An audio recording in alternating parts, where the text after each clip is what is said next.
Good evening, everybody. Happy Friday evening. One more day, tomorrow, 28th. Second show today. Hope everyone has a good weekend. We'll be here.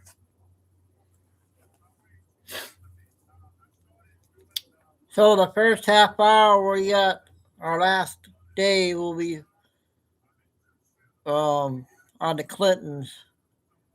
I got a 17-minute one with Bill and a couple short ones from Benny and I think they're from both Benny video from Hillary. Someone said Jim Carrey had a award thing or something. So I guess it's a funny video. I'll be playing that one. It's 4 minutes. I got 4 short Patriot Princess, couple Dougs, one guy in Telegram, and Nick Shirley ones I'm not sure of yet. We'll see how those ones are.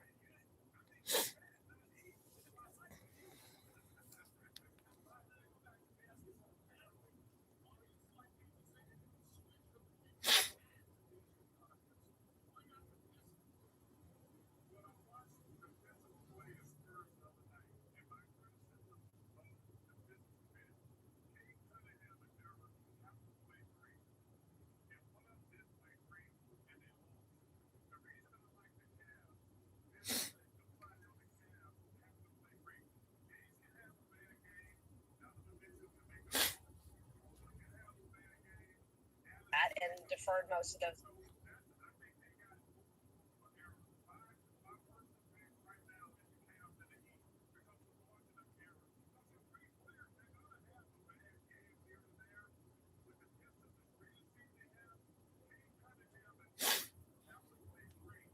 We only got Kay and Lucy in.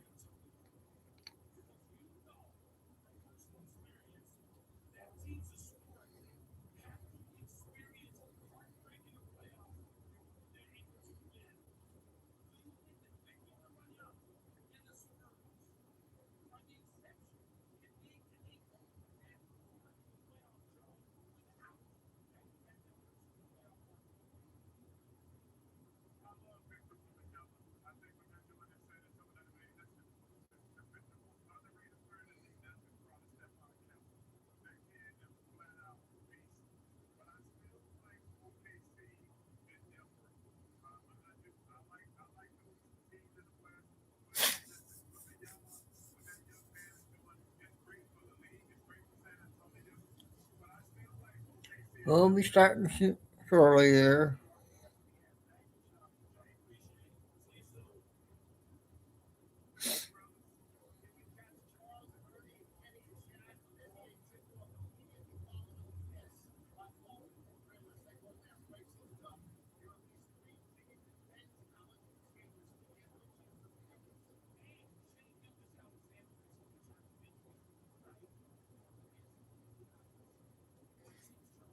Hey, Clara.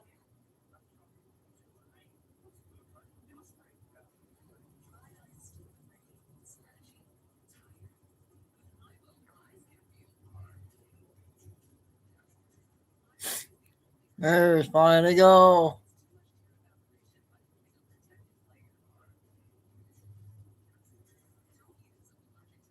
Yep, when it's warm, yep, Chico's in that window.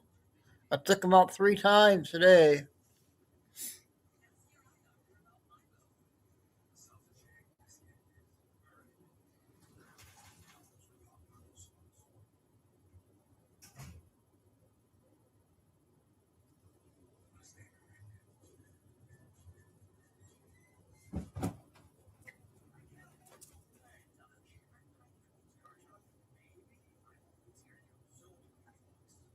Getting cold, aren't you?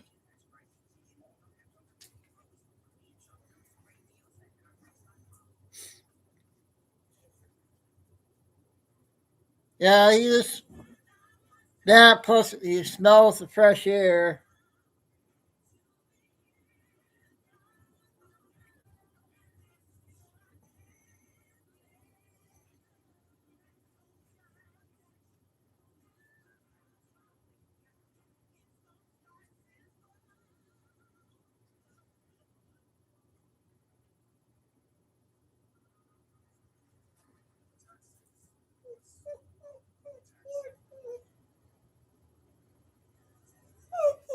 No whining.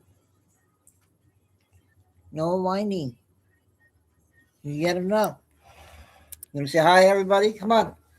Come say hi. Come on.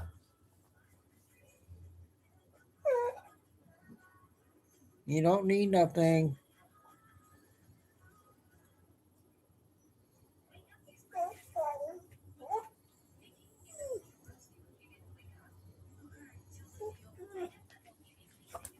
Come on. All right. Let's give Chico 5 minutes of his fame here. Who's that? You want to say hi to everybody? Oh.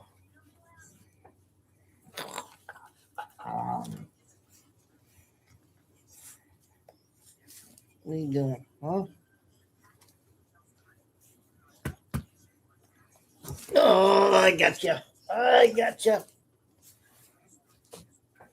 Say hi to everybody. Oh, say hi, everybody. Huh? Oh. Oh.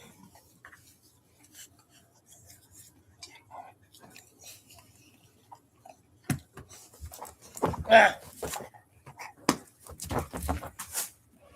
I gotta shut the window. Hold on.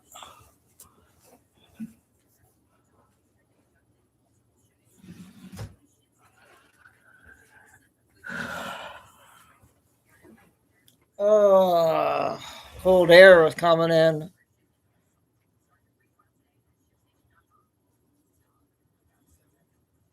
Oh no, you're good, Lori.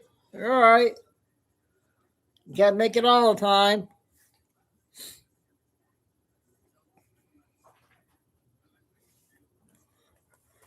Okay, we're gonna go ahead and get started. So the first half hour is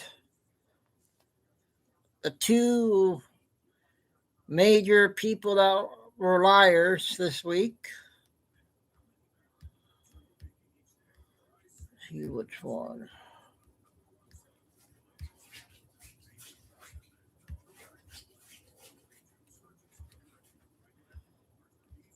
This one. Remember how she said she answered every question? About any of that and deferred most of those, if not all of those questions to her husband. And he will be thoroughly asked about that today. What did he know? What did he know? What did he see?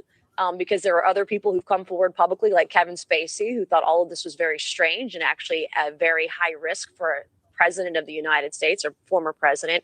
It's all very bizarre. But I asked her very pointed questions, and you'll see that in the transcript in the video that comes out, and you'll see how she responded as well, screaming. And we'll close with this. We're going to get the video out as quickly as we can get it uploaded in the sound and everything from yesterday. So this is, for all practical purposes, a public deposition. The American people are going to see it. I've heard C-SPAN's going to air it wire to wire. So everyone's going to see what was asked yesterday. And I think that'll answer a lot of questions, especially with Lutnick and other things like that. Throughout the day, we'll try to send different members out to give you brief updates. We don't want to disclose what's going on in the deposition specifically until at the conclusion, but we'll keep you updated, and we appreciate everyone being here and look forward to updating you throughout the day. Thank you all. So that's clip number one.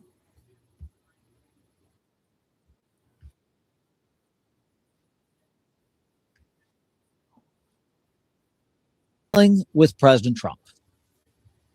But let's be real, we're talking to the wrong president today. President Trump is the one who has not released 2.5 million files. President Trump is the one who is blocking our investigation. President Trump is the one who wants this to go away, but it will not go away. Now, here is Bill Clinton's statement to the committee this morning. Even with 2020 hindsight, I saw nothing that ever gave me pause. We are only here because he hid it from everyone so well for so long. And by the time it came to light with his 2008 guilty plea, I had long stopped associating with him. Now, we're also learning about Hillary Clinton's testimony yesterday Florida Republican Anna Paulina Luna suggested there may have been an effort by a U.S. Not ally just to that, target the Clintons. Rory. She said Epstein was running a, quote, honeypot operation. I don't know that Secretary Clinton was all that honest about the context of this investigation. We asked extensively about intelligence ties, whether or not she felt that she was targeted as a result of possibly intelligence gathering operation. And she was very curiously interested in that. Also, one Republican said Hillary Clinton lost her cool and was combative with the committee when asked tough questions. Oh, Ms. Mace, what do you mean that Hillary Clinton was screaming? She was unhinged, and I hope that President Clinton is less unhinged today than his wife was yesterday. You'll see it. Now, the public can judge for itself when the video and transcript comes out, perhaps over the weekend. The deposition will probably go until this evening. Back to you. Okay, Chad, thank you very much. okay. 2 more clips, and we'll go move on with the other news. This one is Bill Clinton's turn. About 18 minutes.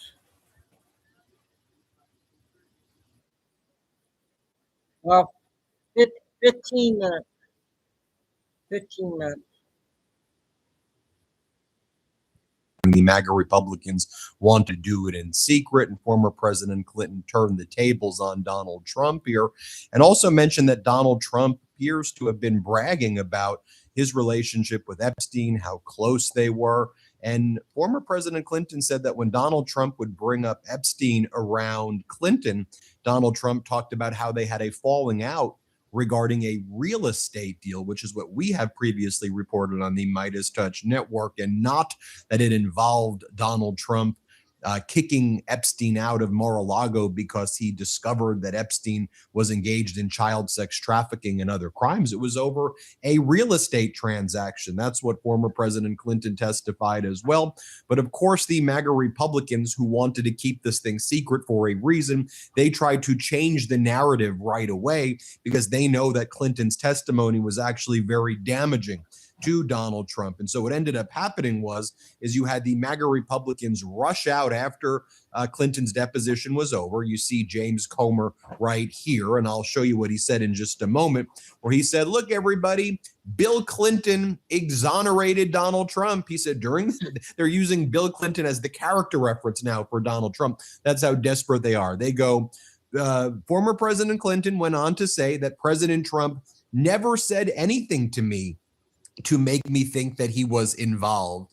And he meant with Epstein. Now, as Democratic Congressmember Frost, who was in attendance at this deposition, said, I'm happy to clarify, President Clinton brought up a conversation he had with Trump in New York City regarding Epstein. Clinton said that Trump told him that he had a falling out with Epstein due to a land dispute, a real estate transaction. This directly refutes Trump's claims about why he fell out with Epstein. And the House Oversight Dems Rapid Response responded right away, and they said, let's be clear, today President Clinton raised more questions about the relationship between President Trump and Epstein, specifically with regards to the reason their relationship ended. Claims that President Clinton fully exonerated Trump are wrong and a mischaracterization. In fact, President Clinton confirmed that he knew Trump and Epstein had a close relationship and said Trump reported having great times with Epstein. The full transcript, unedited, should be released immediately. This is why the MAGA Republicans want to do these depositions in secret. Even if they're going to release the video later on, they want to rush out, change the narrative, spread the propaganda, try to overwhelm people with lies, and then people get confused about what really happened. That's why it's important that we report on all of the facts here at the Midas Touch Network. But just so you can see what James Comer reported, here's what James Comer said happened. Here's what he says. Play this clip. Minority had an hour. We will break for 10 minutes, then the majority will go back for our second hour, which will be the third total hour. That might be the halfway point. After that, that's yet to be determined. But just wanted to mention something because I know there's a lot of obsession about President Trump from the media, a lot of curiosity about President Trump from the media. I want to make a statement because they'll not mention this when they come out here. Ranking Member Garcia asked President Clinton, quote, should President Trump be called? Yeah, it's the same garbage. We'll get on other subjects now. We'll get going on see what I got lined up here.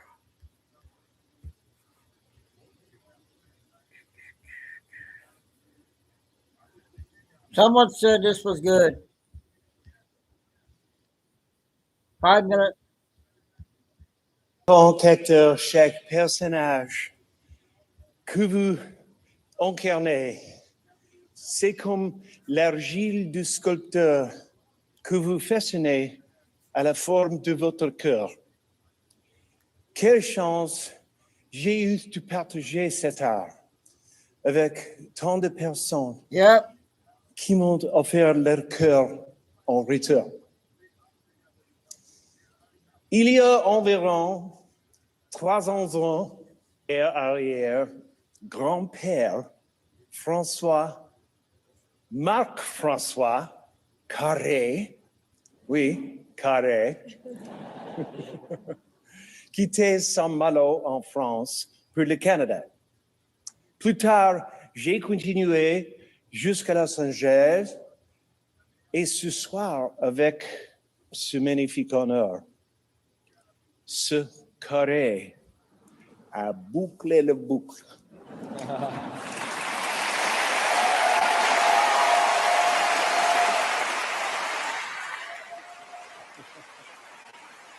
Yeah, I don't think this is. I didn't like that one. Sorry, you guys.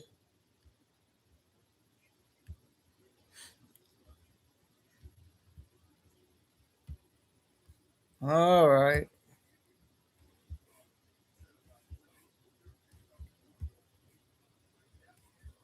Get back on track here.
I'm here.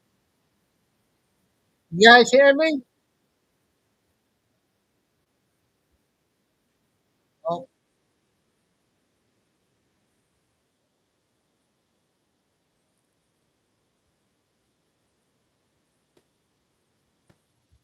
I'll replay you guys. Sorry.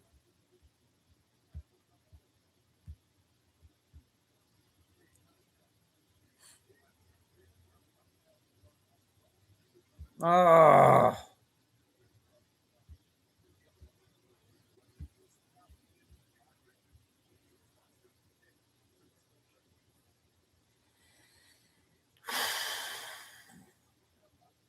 What's going on?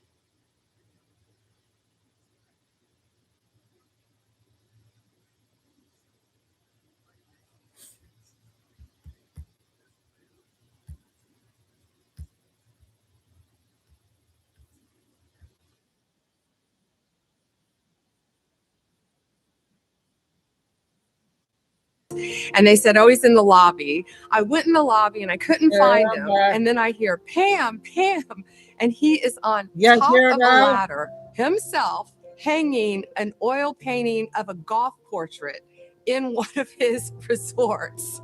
And that is the man's attention to detail. I was negotiating a trade deal with Malaysia, and I was scheduled to meet with the prime minister of that country.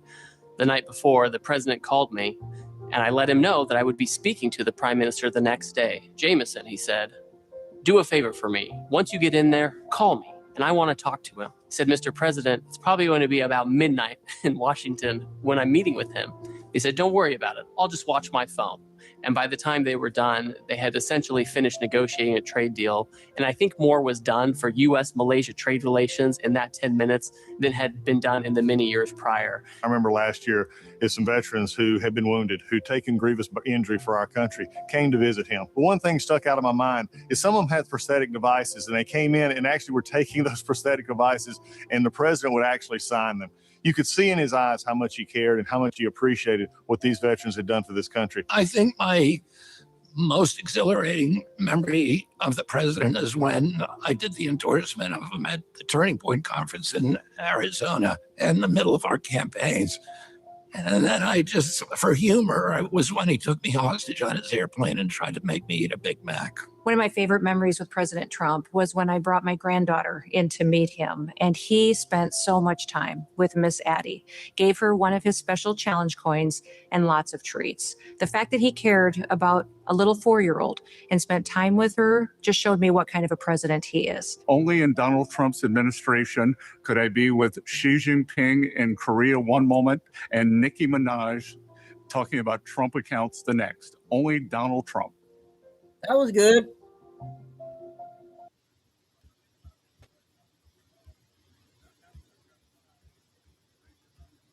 All right, so we got him coming. Here we go. Larry Summers, he's resigning, but you know what? For all my Q-tards out there and all my fellow patriots, and I think we kind of known this was coming, right? We knew this was coming. Hold on.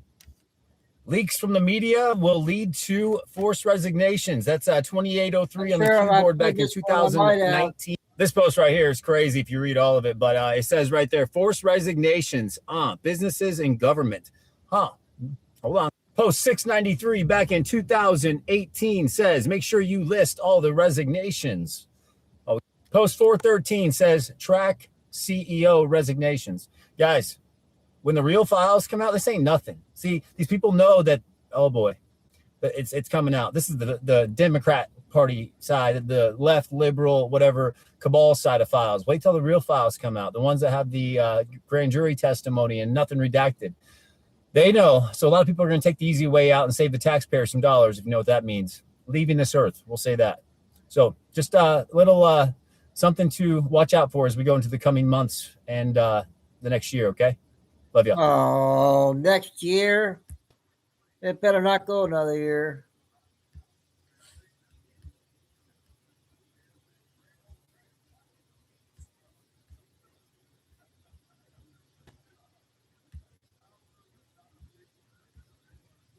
What's up, everybody? Okay, so 6 minutes. People asked me to comment on the State of the Union and what I saw. So let me tell you what I saw.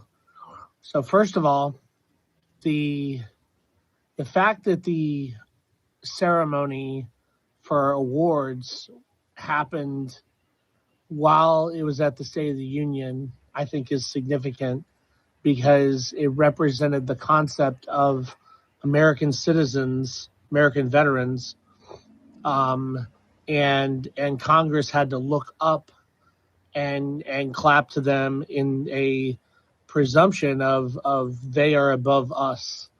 And that's really what I think the concept was that they were trying to portray. Second, it was interesting that I did some research on the Coast Guard swimmer that got the Merit of Legion. And what I found out was the Coast Guard swimmer, in his performance and his being honored for his performance, his achievement, I don't call them awards, I call them achievement, recognized achievement, was under Homeland Security. So technically, what it's saying is Homeland Security is now the Coast Guard. Okay, you got to do a little bit of research, but Homeland Security is the domestic branch of national defense. So that it appears that transition has taken place. Secondly, the helicopter pilot, technically our helicopter assets are under the Army Air Corps, and him getting the Congressional Medal of Honor is significant. That a member of the Army Air Corps got a Congressional Medal of Honor. And third is Navy Air. So notice that you have two that are air. Excuse me. Then you have a swimmer who comes by air. So relatively, they were all from air jurisdiction, which I thought was interesting. And they were up in the air, which is on the balcony, right? Or I think they call it a mezzanine, right?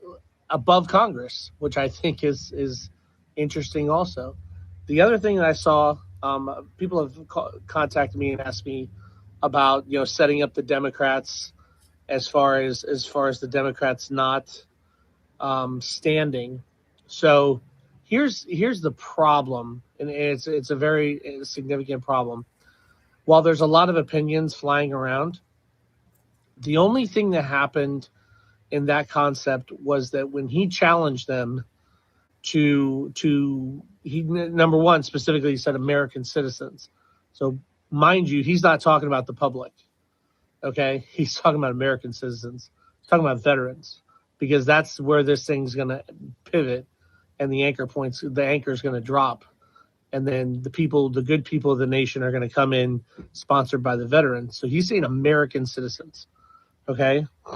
And what's happening is he used them to basically show the nation that these people are not only a lot of them are not fulfilling their oath, or they're not performing in their duty, but the ones that were such cowards that they were looking around at their constituents to stand up are obviously not acting on behalf of the American citizens that are in their districts or in their states.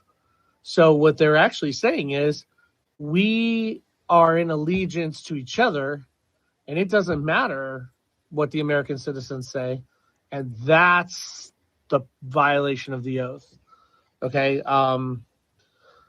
Unfortunately, it will take a continental court to extricate them from their positions and remove them by force. And I think the ceremonies happening there will line that up for those letters of marque to have them removed. And that's what I saw. But fairly, overall, President Trump performed the way he should have. And I think there was a lot more significance to a lot of the things he said. He opened up with the word nation. He said our nation, our nation's back, which is not the public. That's our national jurisdiction. That's our national parks, stuff like that. And his, at the end, it was very interesting because he was alluding to almost like a spiritual, religious reference at the end. And I think that was referencing organizations that are under Amendment 1 that are American religious establishments. And I think that's where he was alluding to. So that's my opinion. People have asked, and I figured I'd post it. God bless, Godspeed. Catch you on the flip side. Hey, guy that talks military questions and everything. Good one there. We got the guy from TikTok just came out. 3 minutes on this one.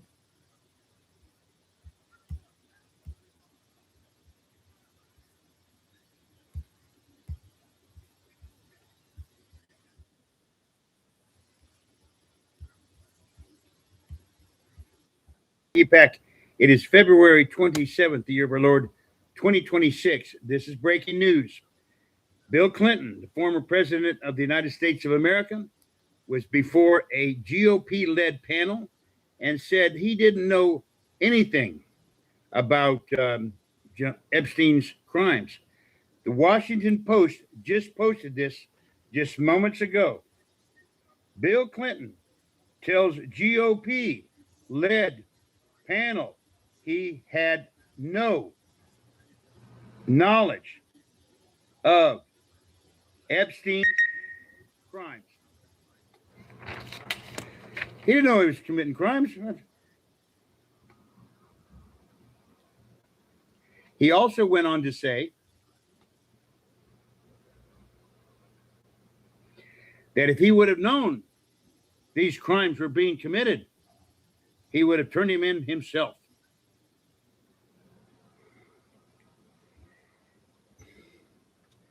This appearance in New York marks the first time a former president of the United States has been compelled to testify before Congress under a subpoena.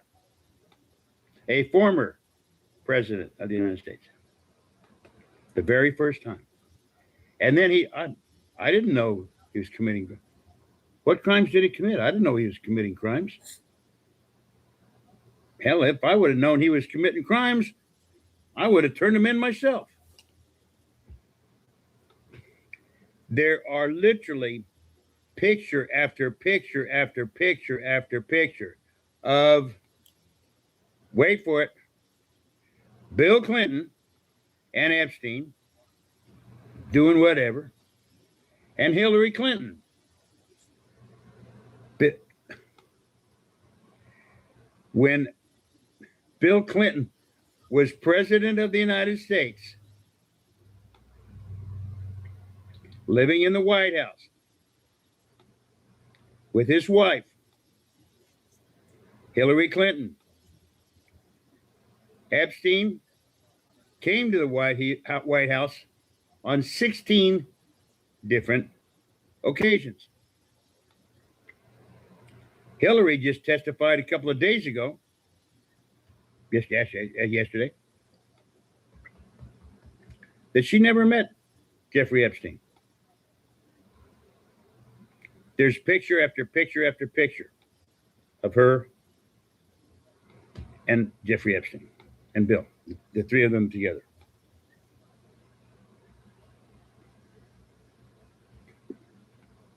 I never knew he was committing crimes. Chiefly Christmas. I was the president of the United States. If I would have known he was committing crimes, I would have turned him in myself.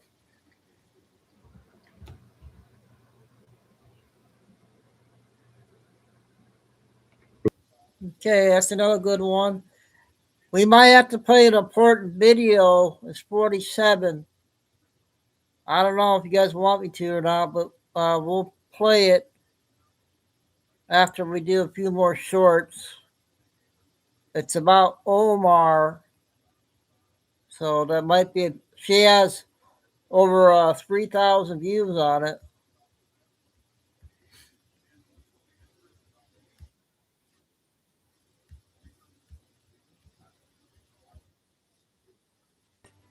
Q Post 1, Hillary's arrest on 10:30. Think mirror and drop the zeros. That's 3-1.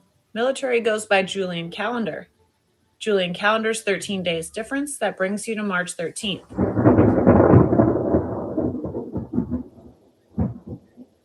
Purim is March 13th and 14th. Purim is the biggest boomerang story in the Bible.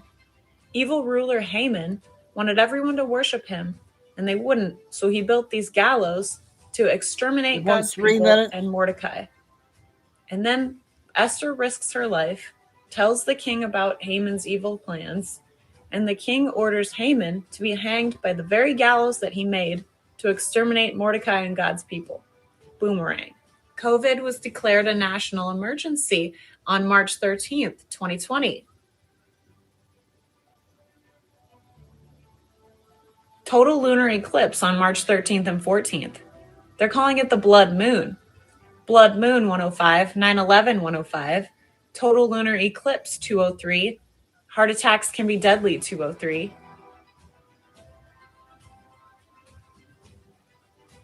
The delta of the siege of Mount Carmel. is on March 13th. It happened on February 28th, but if you go by the Julian calendar, 13 days difference, that's March 13th. The siege of Mount Carmel was the first order of business when Clinton became president in 93.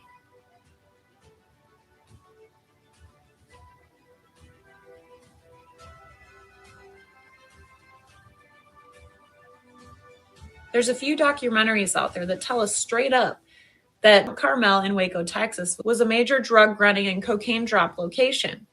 But if you look close and do some research, it looks like there was more going on there than just cocaine drug running. I mean, he called in tanks, helicopters, used grenades, burned the thing to the ground.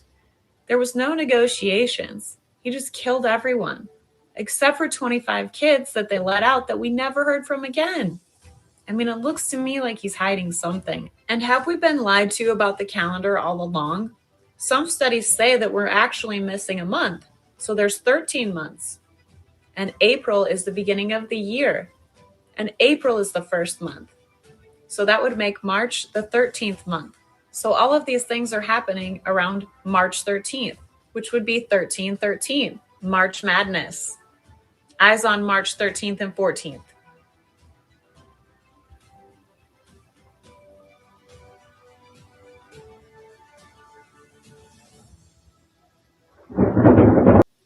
Okay, that's number one. Let's go ahead and start off with Trish's video and see how it starts off, you guys. And if it's not good enough to play for the whole thing, we'll stop it. We'll come back and do the other videos.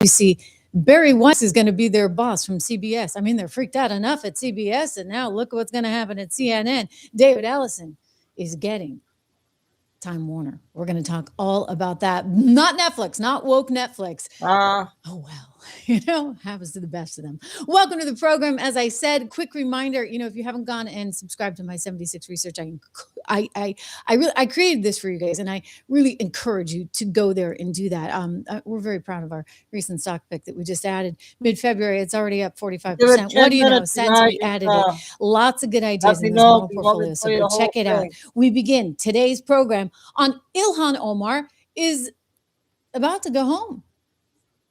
So it seems they're at least really looking quite hard into this over at the DOJ.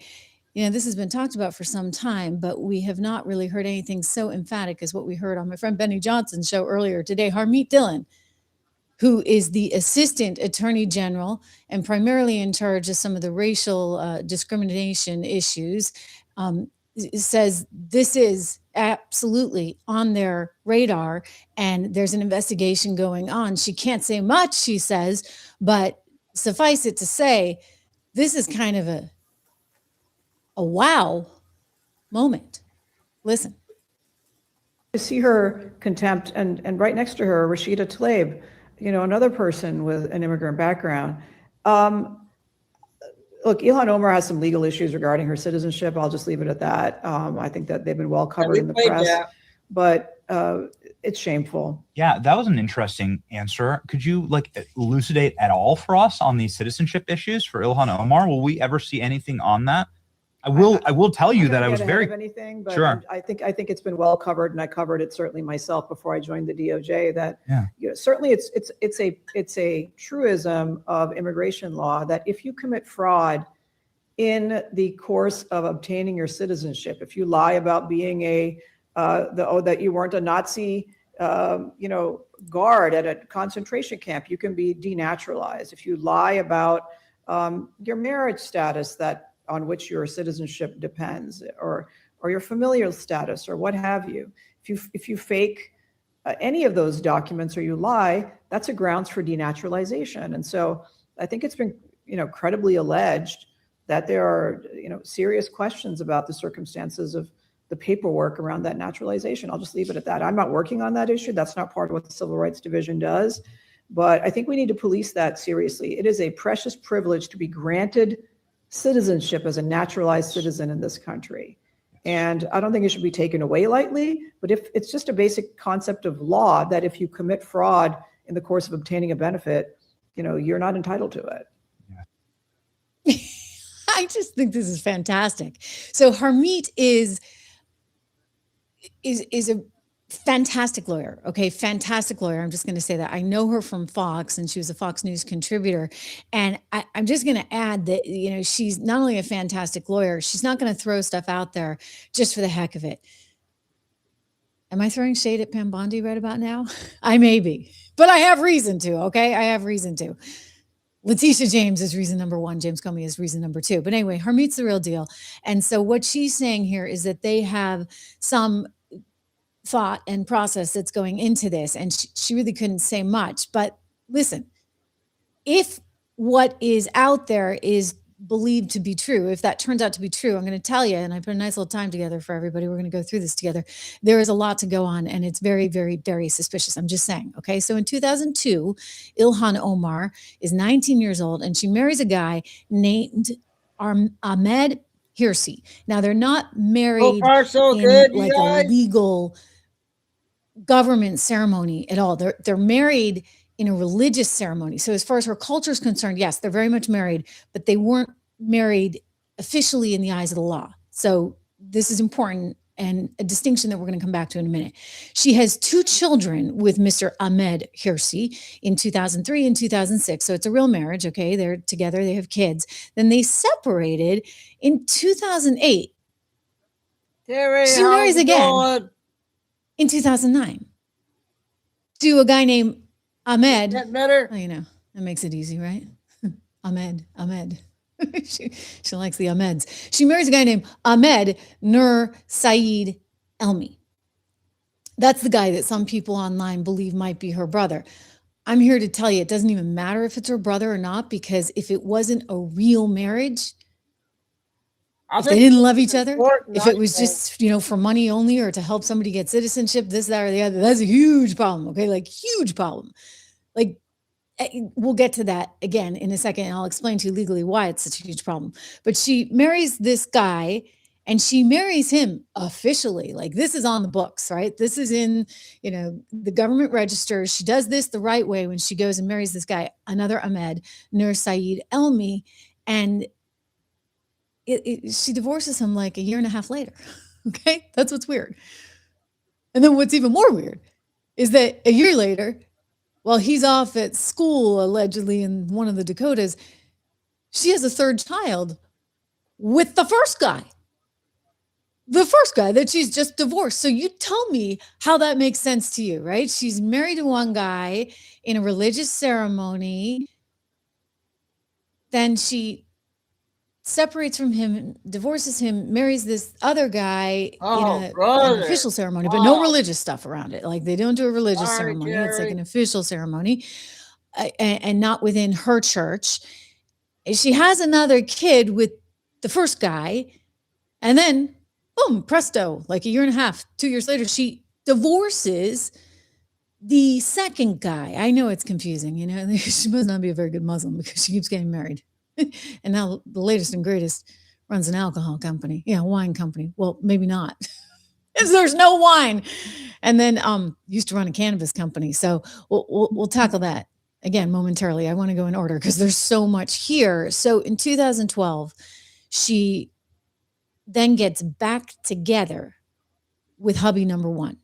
So think about it. Hubby number 1, the one she marries in the religious ceremony and has 2 kids with, she divorces so she can go for hubby number 2, who seems a little sus and was over in the UK, comes here, apparently went to school, and they weren't even like living together while they were married. Apparently she still has a 3rd child. She goes and gets pregnant with the other guy, the first husband, and he's not around. The second husband, then he I guess goes back to the UK. Apparently he lives in South Africa right now, but there's not a lot on him. He's posting some stuff on social media from South Africa. So the belief is he's now there. She then goes back and she marries again, hubby number 1. And hubby number one, now they have 3 kids together, and she are together for a few years until, I don't know, Mr. Minette like sweeps her off her feet. Timmy Minette, the looker he is. Not. He comes in out of the blue and he has some kind of affair with her. It leaves his wife, Beth Minette, for this one. Gosh.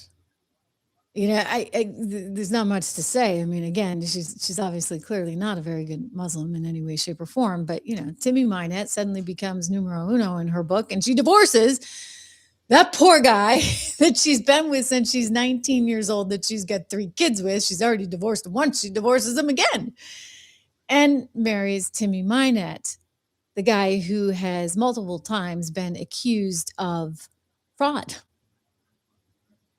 Not only does she marry him, she marries him on the exact same day that she reveals her big feeding our future boondoggle to the tune of $250 million that American taxpayers were defrauded out of.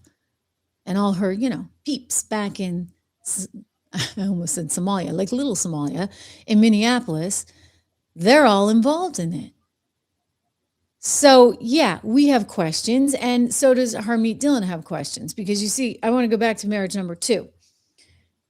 Maybe, if you believe the internet, she could be related to the guy, but we don't even need that, okay? Because if she married him under false pretenses, pretending, in other words, that she was in love with the guy so that she could help him get into the country, that's a problem. Okay. It's a problem because that's actually grounds for denaturalization. I've done a lot of research on this, and it turns out that if you have been naturalized as a citizen and then you go out and you use your newfound citizenship to then go marry somebody and it's not a real marriage, but you just want to get them citizenship, that's like a really big bad thing to do as far as the U.S. government's concerned. Like, you go out and commit some pretty heinous acts and do some pretty heinous stuff. I mean, like, you could be convicted of murder and you'll go to jail, but you won't get denaturalized. Think about that. That's how seriously they take this. So if you have been naturalized as a citizen and then you go out and you use that citizenship to offer it to someone else in a false marriage,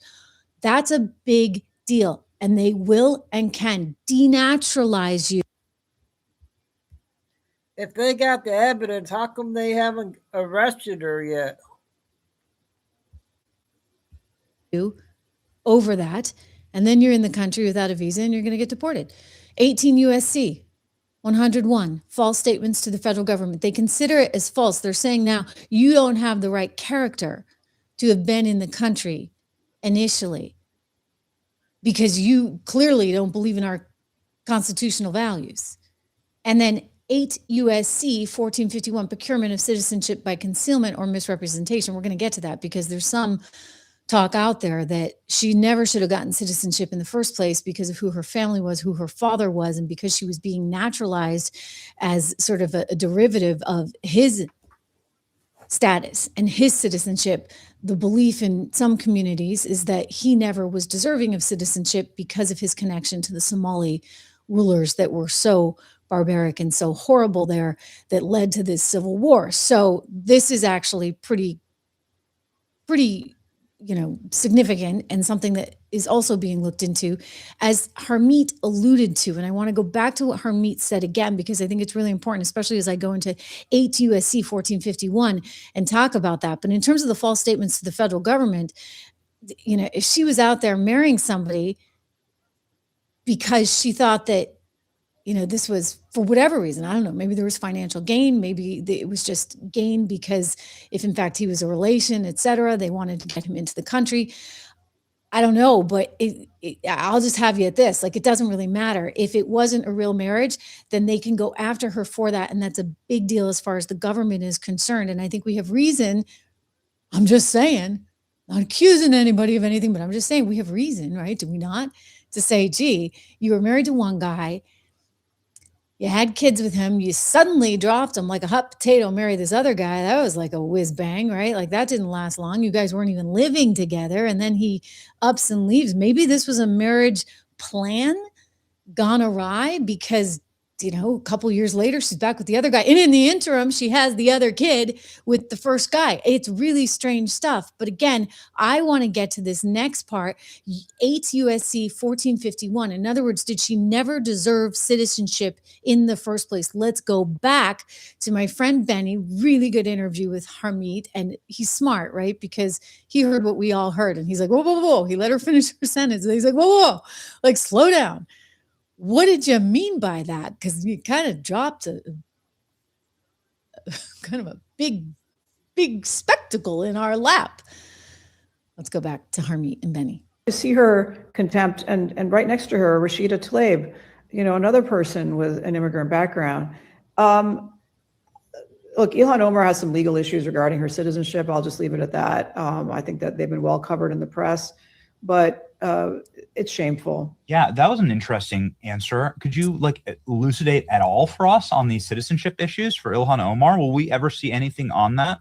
I will tell you that I was very anything, but sure. I think it's been well covered, and I covered it certainly myself before I joined the DOJ. That yeah. You know, certainly it's a truism of immigration law that if you commit fraud in the course of obtaining your citizenship, if you lie about being that you weren't a Nazi, guard at a concentration camp, you can be denaturalized. Okay, that's really important what she just said. And we're going to go back to the law and talk about the father as it relates to what Harmeet's saying. I want to play it again, and I won't jump in, but just listen to these words carefully. Guard at a concentration camp. And we're going back to your citizenship. If you lie about being that you weren't a Nazi, guard at a concentration camp, you can be. She's saying the same thing over and over. I guess that's long enough. That's long enough. Sorry about that one, you guys.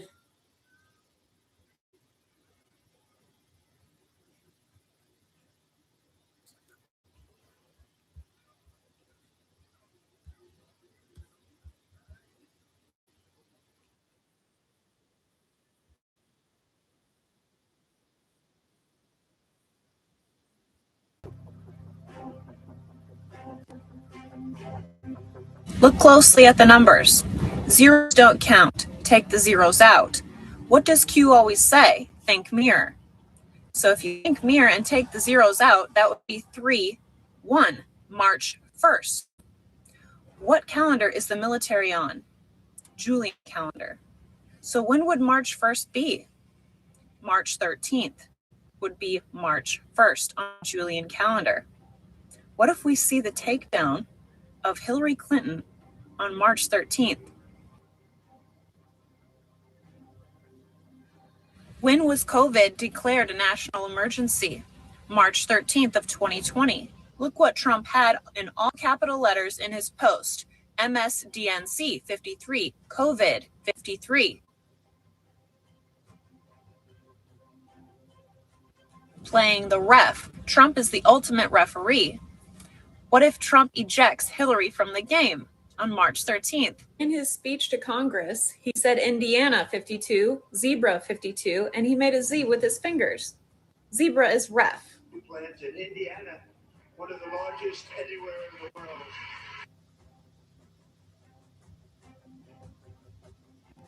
On March 13th, 2020, we had a national emergency.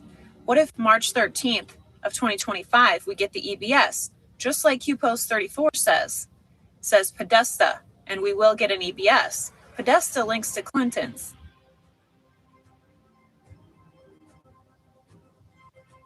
And cash is the Kraken.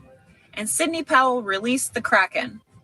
Sidney, at the outset of this broadcast, I said that this is the culmination of what has been over a 4-year effort to overthrow this president, to first deny his candidacy, the election, but then to overthrow his presidency. This looks like the effort to carry out an end game in the effort against him. Do you concur? Oh, absolutely, and it's been organized and conducted with the help of Silicon Valley people, the big tech companies, the social media companies, and even the media companies. And I'm going to release the Kraken. What if Cash is now the other referee? Look where he was sitting at the address to Congress. He was sitting way in the back at the top so he could observe everyone and look closely at his face. He's so serious. He's about to drop the hammer on these people. Cash, wherever you may be, good luck. Cash, thank you. Thank you, Cash. Timing is everything, Patriots. Psalm 37:7. 3 + 7 + 7 = 17. Be still before the Lord and wait patiently for him. Do not fret for those who prosper in their evil ways, for they will pass. They never thought she would lose. Oh yeah, it's coming, Patriots.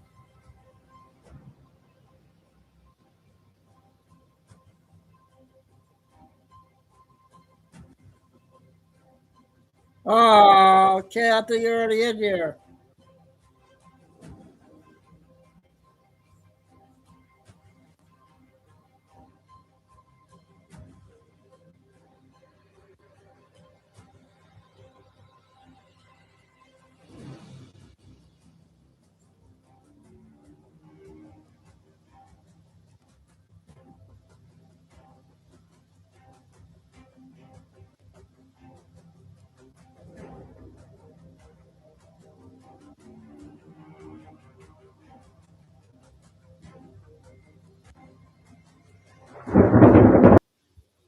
Okay, we got 2 of those.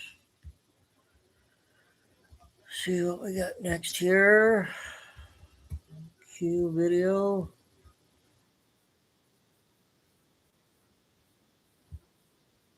Give people credit when the right thing. I will also condemn when I feel that they are messing up royally.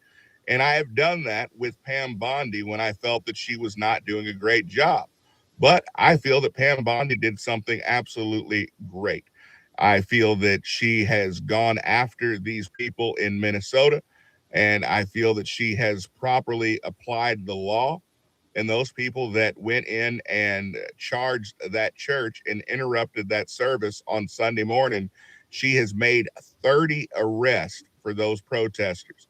At a certain point, you cross the line and you mess around and you find out that this administration is not playing around. And I think it is so important that they make examples of these people. I understand that when you feel that an injustice has properly taken place, and when you feel that your rights have been trampled on, that you have the right to stand up and you have the right to say enough is enough. But if you are sitting there interrupting a church service for some people who have not done anything wrong, and you attempt to terrorize them, that does not count. That does not work. And in addition to that, you're not complaining because you feel that citizens' rights have been trampled on. You're complaining because the law is actually being applied. And people who are not citizens, who entered the country illegally, you are taking up for them. But of course, by their own admission, the Democrats during the State of the Union stated that they put the illegal immigrants' rights above the rights of the American citizen. It was clear as day. They refused to acknowledge their duty to the American citizen. How can we interpret that any differently? So is there any question that their constituents would feel the same? So bravo, Pam Bondi, for making an example out of these people.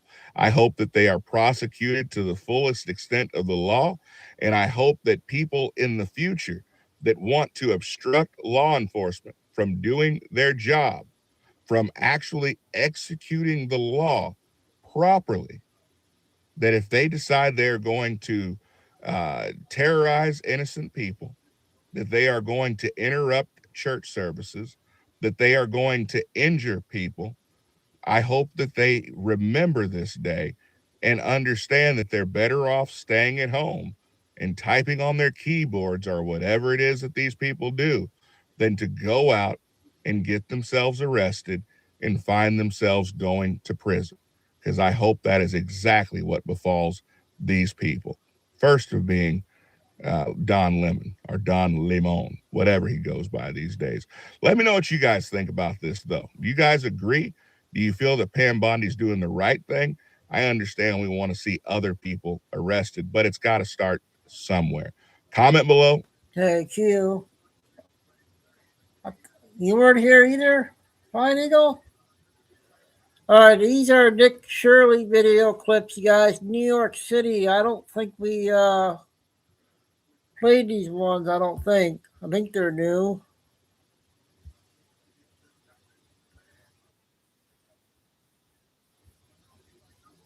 I can't remember. Board housing, but there's a catch. Let's say you're a single mom in New York City making $30,000 a year. You qualify for Section 8, and maybe you're only paying $500 a month for rent while the government covers the rest. But the moment your income rises, maybe you get a raise or a better job, the system starts taking away your benefits. Your rent goes up, and if you make too much money, you lose Section 8 entirely, which means if you go from making $30,000 to $45,000, you might actually not feel richer because you're actually losing money, because you'll have to pay market value for rent, making you actually poorer than you were just making $30,000 a year.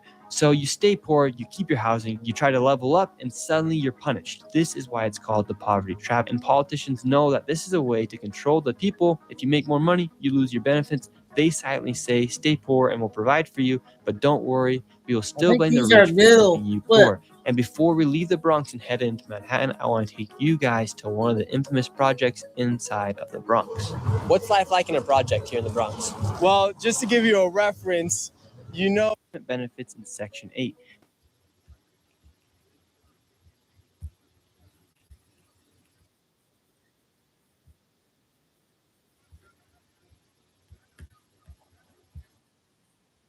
Catch. Let's say you're a single mom in New York City.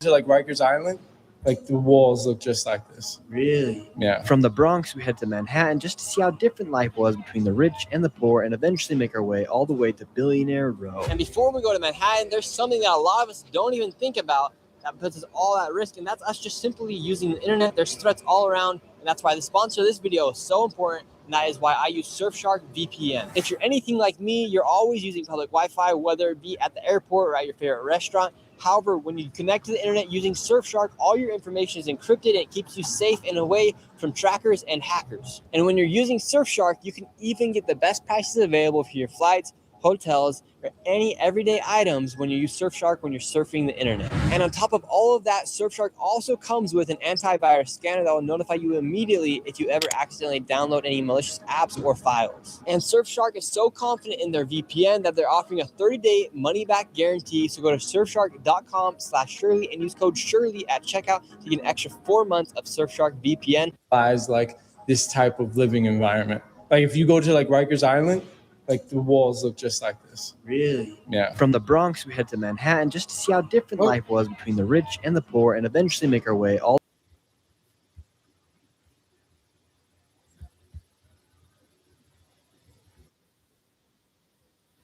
Couple more clips. If not all of them. What's your favorite one?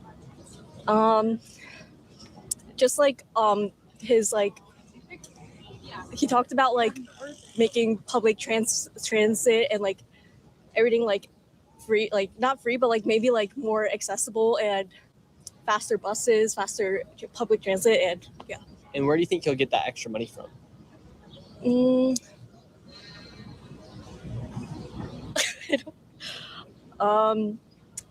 Maybe by, I think I saw something where he said he was like taxing the like upper class, maybe something like that. I'm not really educated in most of these things, but yeah. And right now he says he wants to tax every person that makes more than $1 million here an extra 2%. Are you in support of that? I think so, yeah. And he also said he doesn't think billionaires should exist. you think billionaires should exist?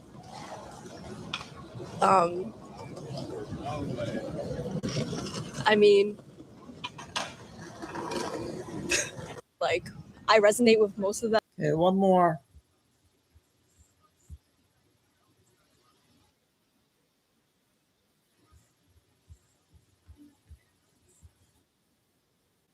Yeah, I'm up for that. Yeah, sure. Yeah. Would you like to see New York City get Trump-proofed? Yeah, that would be good. There's no ICE agents, are there? Something that's interesting about Mandami is he's 33 years old. Yeah. He was born in Uganda, and now he's been here in the United States since he was 7 years old. Yeah. Do you think people should be able to run for office if they're not born here in the United States? Something like mayor, okay, yes. He's an assemblyman right now. Like president, that's a whole different story. But he's been elected as an assemblyman. He's now been elected as a primary candidate for mayor in the Democratic Party. And a lot of people voted for him and didn't vote for others. So, I mean, it's going to be kind of tough to deport him. Who would you like to see become the next mayor here in New York City? I think Cuomo might be the more practical choice, but I do find that Zadami, after listening to other people's comments, I would let him go with it, have a go at it. Can't do any worse, I think. And I think he's a young guy who might have some interesting ideas that the old timers might just fall into place with. Like extra taxes on the rich to not need money. Okay.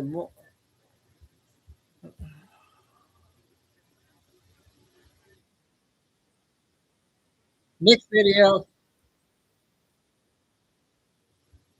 Everything you knew about war games. The large-scale action game War Thunder will bring you a storm of... Ladies and gentlemen, got some major election-related news to cover today because it is being widely circulated by major media outlets that the president is in talks with attorneys and White House officials about potentially declaring elections a matter of national emergency and using sweeping powers to institute voter ID, banning mail-in ballots, and other election integrity measures as we head into the midterms. Now, he was actually asked directly about this today, and I want to talk about that as well because his response was very interesting to say the least. So, ladies and gentlemen, we're going to get right into this, but first smash the like button and subscribe, and go to MyPillow.com and do yourself a favor. Treat yourself to the MyPillow Giza Dream Sheet set.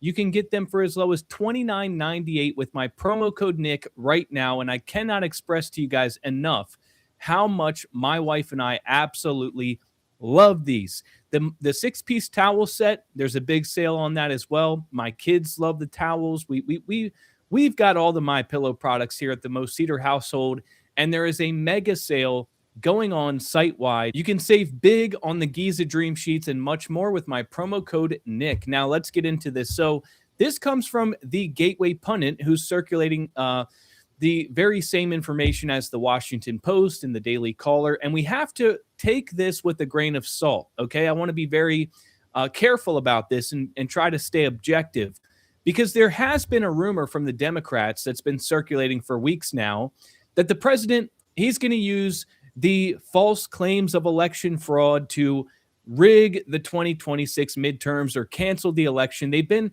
throwing these accusations around for some time. And the original source of this information is the Washington Post. So they're trying to build upon this narrative.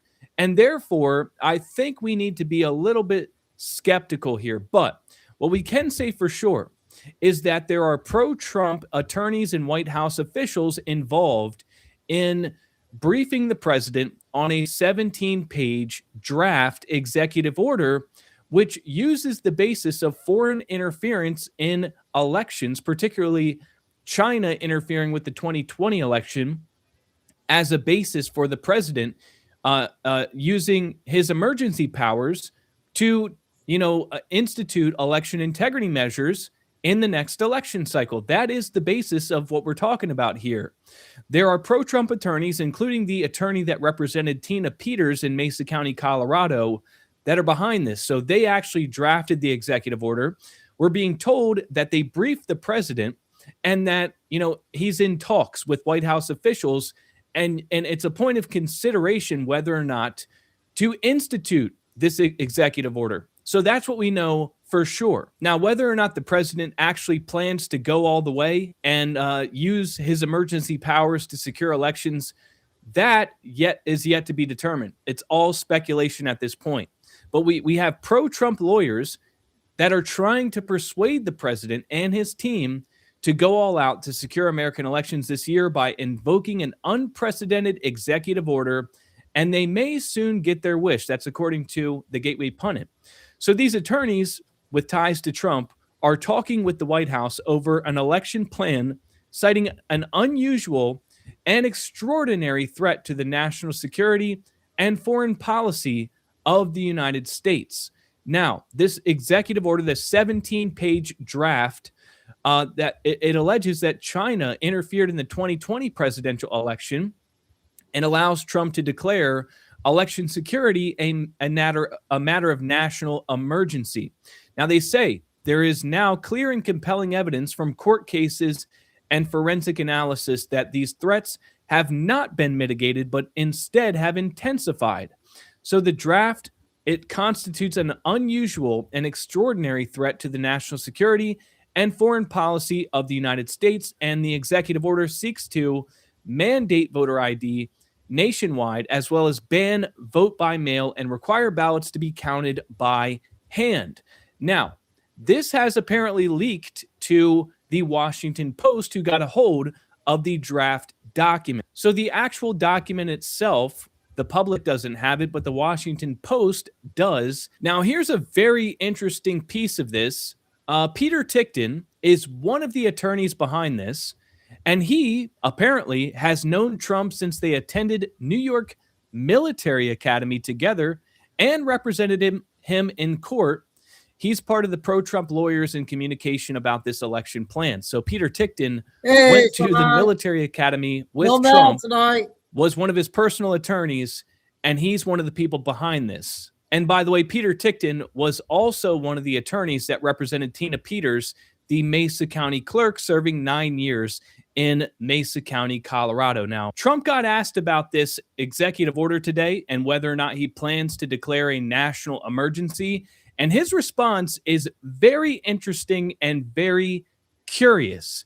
And I don't think we can take it at face value. I think we need to put this into the proper context and read a little deeper into it. But without further ado, let's take a look at what he had to say when he was asked about this. To have that war is absolutely, it's a shame.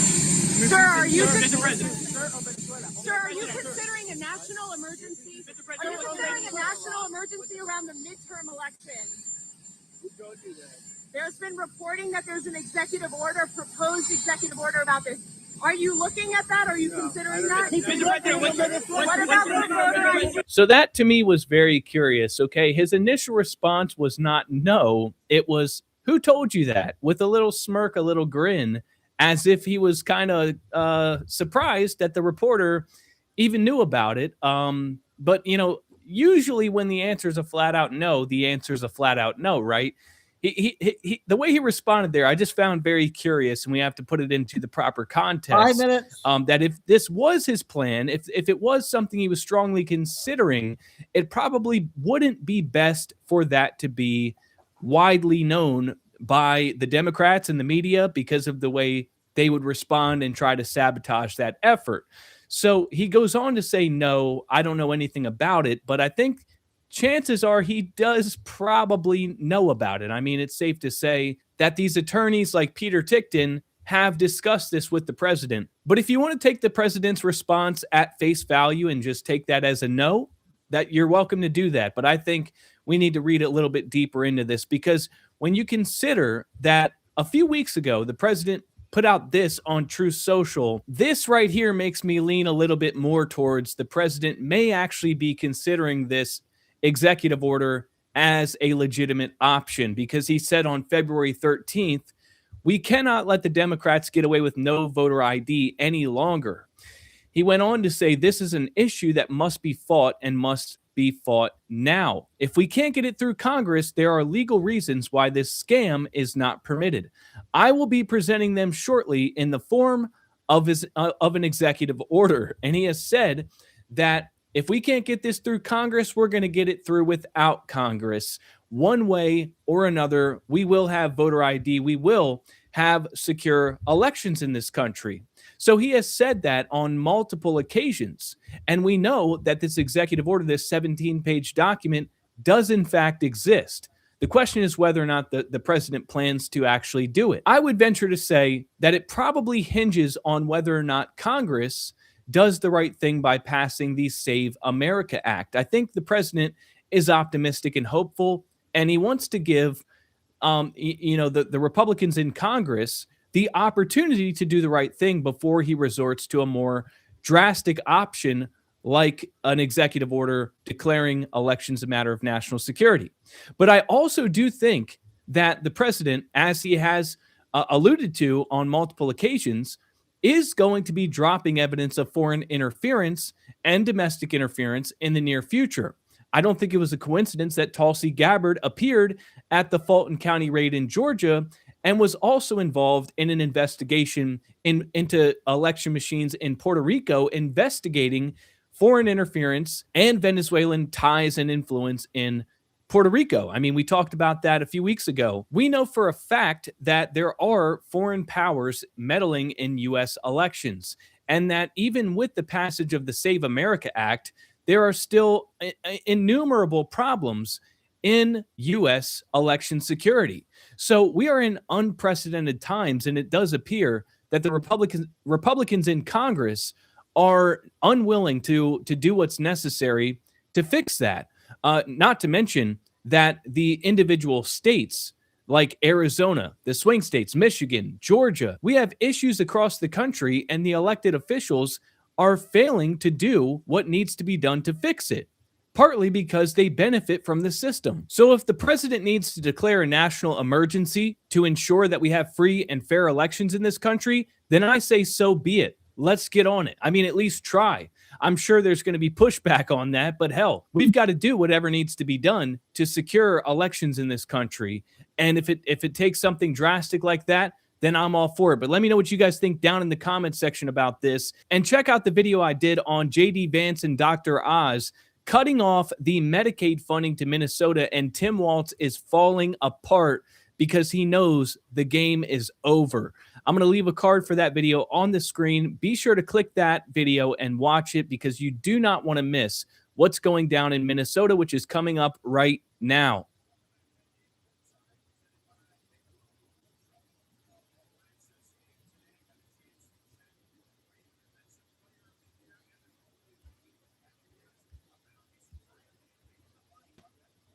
Okay. That was Nick. I got a photo here I'm going to read here.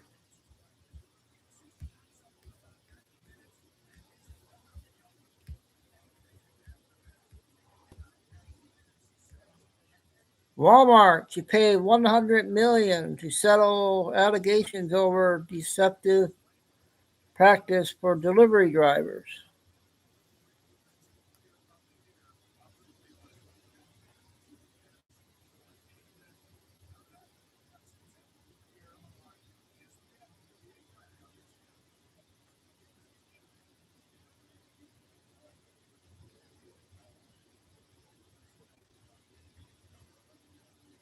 Okay, let's see that one lady on YouTube that does a good job.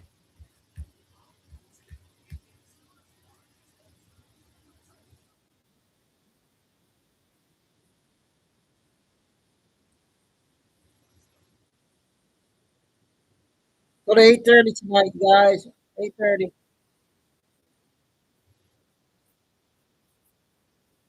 $19.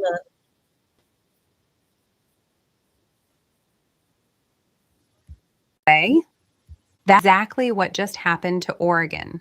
Wells Fargo, one of the largest financial institutions in the entire United States, has made the stunning decision to pull its operations out of Oregon.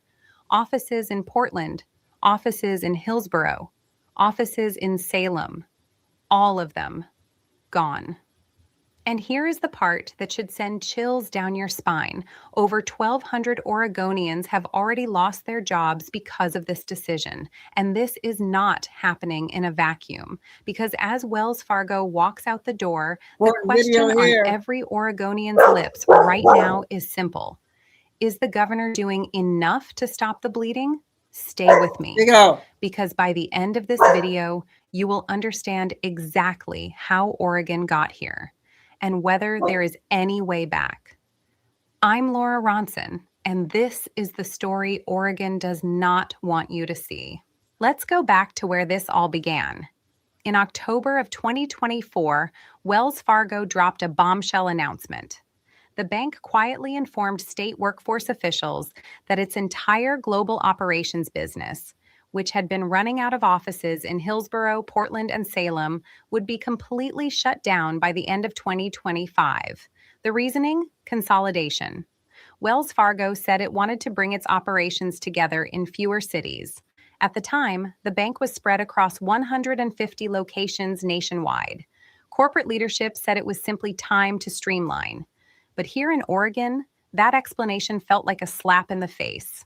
Workers who had given years of their lives to this company were told their jobs were being moved elsewhere, not because they had done anything wrong, but because Oregon was no longer considered worth keeping. And when those WARN notices, those are the official worker adjustment and retraining notification filings, hit state officials' desks in December 2024, the true scale of what was coming became impossible to ignore. Now let's talk numbers, because the numbers here are absolutely staggering. In December 2024, Wells Fargo filed official WARN notices announcing that approximately 500 employees at its Hillsborough call center, located on NE Walker Road, would be laid off. At the same time, another 221 workers at the Salem office on Hawthorne Avenue received the same devastating notice.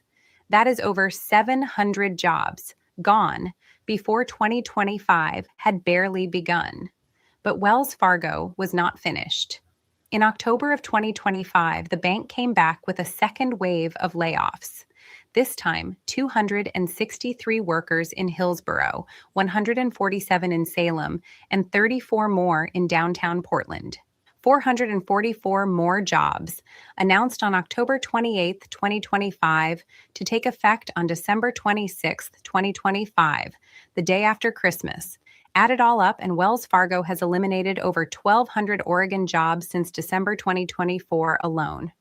1,200 jobs. I want you to sit with this for a moment. December 26, 2025, the day after Christmas. While most families are still in their pajamas, still surrounded by wrapping paper and leftovers, still enjoying the warmth of the holiday, hundreds of Oregon workers were clocking in for what they knew would be one of their very last days at Wells Fargo. The company officially confirmed the final wave of 444 layoffs would take effect right after the Christmas holiday. These were not faceless statistics. These were customer service representatives, administrative staff, people who had mortgages and kids and grocery bills and car payments just like you and me. Wells Fargo did say it would pay severance to laid-off employees, but Christina Stokes, vice president of Wells Fargo's Displacements Advisory Group, acknowledged in her letter to state workforce officials, and I am quoting directly here, "These business decisions are never easy. Never easy."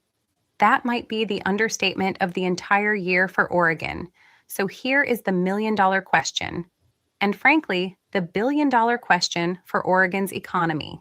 Why is Wells Fargo really leaving? The official explanation is consolidation.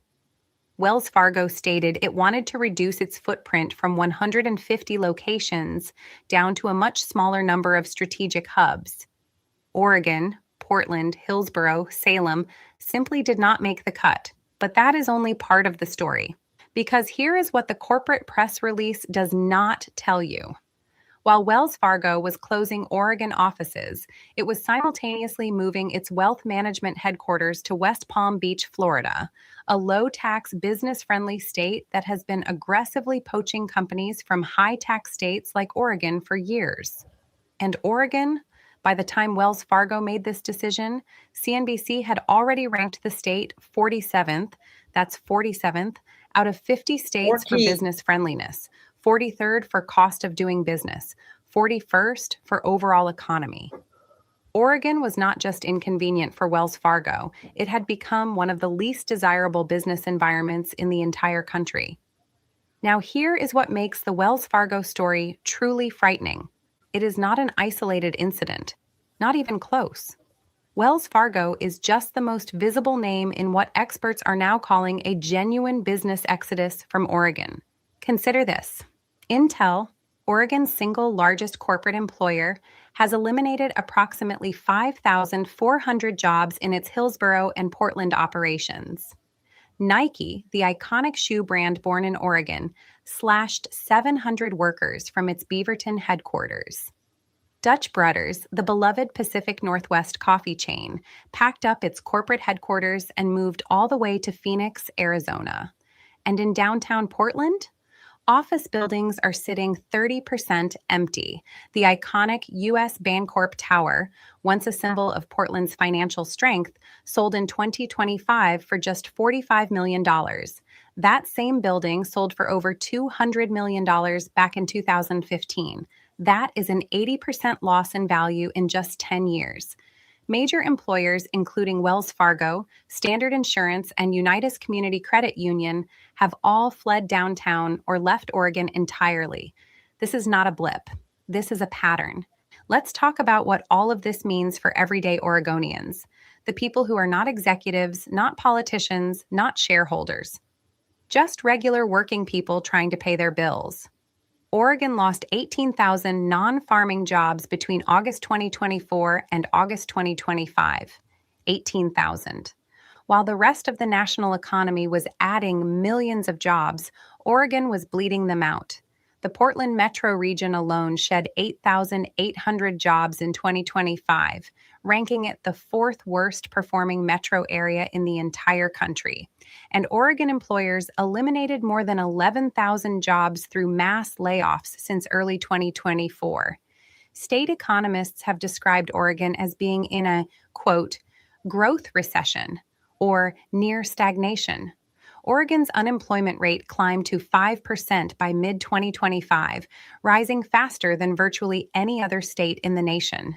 For a state that just a decade ago was being celebrated as one of America's most livable, most exciting, most economically vibrant places to be, these numbers are nothing short of catastrophic. And the governor? She was only just beginning to wake up to the scale of the disaster. So with Wells Fargo gone, Intel cutting thousands of jobs, Portland hemorrhaging businesses, and unemployment climbing, where exactly was Governor Tina Kotek? That is a fair question, and the honest answer is she was late, very late. For much of 2025, as WARN notices piled up and businesses packed their bags, the governor's office was largely focused elsewhere. On federal funding battles with the Trump administration, on budget shortfalls exceeding $370 million, and on housing policy. Business leaders were openly sounding the alarm. Oregon Business Plan released a landmark report describing the state as being at a, quote, breaking point. The University of Oregon published a study showing that other states were actively recruiting Oregon businesses away with tax incentives and cash grants, and many were answering the call. Columbia Sportswear CEO Tim Boyle, one of Oregon's most prominent business figures, stood at a press conference and told the governor directly, "Some of my professional advisors have recommended that I relocate to another state." When a homegrown Oregon business icon says that publicly, you know the situation has become truly dire. To be fair, Governor Tina Kotek did eventually respond to the crisis, and in December 2025, she came out swinging. At a press conference at a Tualatin semiconductor company, flanked by business leaders and lawmakers, the governor unveiled what she called Oregon's Prosperity Roadmap. And the language she used was remarkably candid for a sitting Democratic governor of a deep blue state. She said, and I want you to hear this directly, Oregon is falling behind the rest of the nation. She acknowledged the state's lousy business reputation. She admitted that regulations and taxes had made Oregon increasingly unappealing to employers. She also announced that she would hire a brand new, quote, Chief Prosperity Officer, a new position created specifically to try to fix Oregon's economic reputation. And she set an ambitious goal to get Oregon from its current ranking of 39th in CNBC's national business rankings all the way into the top 10. The governor's exact words: "Today, I am here to lift up and emphasize that Oregon is open for business." Powerful words, but for 1,200 Wells Fargo workers already out of a job, was it too little, too late? Governor Kotek's prosperity roadmap sounds ambitious. So let's actually look at what's in it, because you deserve to know whether this is a real plan or just political damage control.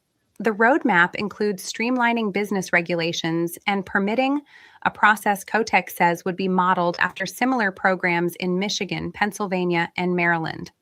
It calls for updating tax incentive programs designed to attract businesses to Oregon. It directs Business Oregon, the state's economic development agency, to create a full statewide economic development strategy. The governor also said she would push a fast-track bill through the legislature designed to speed up major development projects, but critics are not convinced. State Senator Christine Drazan, a Republican from Canby who is expected to challenge Kotek in the 2026 governor's race, had a blunt response. She said, "Tina Kotek should have been the Chief Prosperity Officer for Oregon this entire time. She has failed us." And economic researchers point out a hard truth.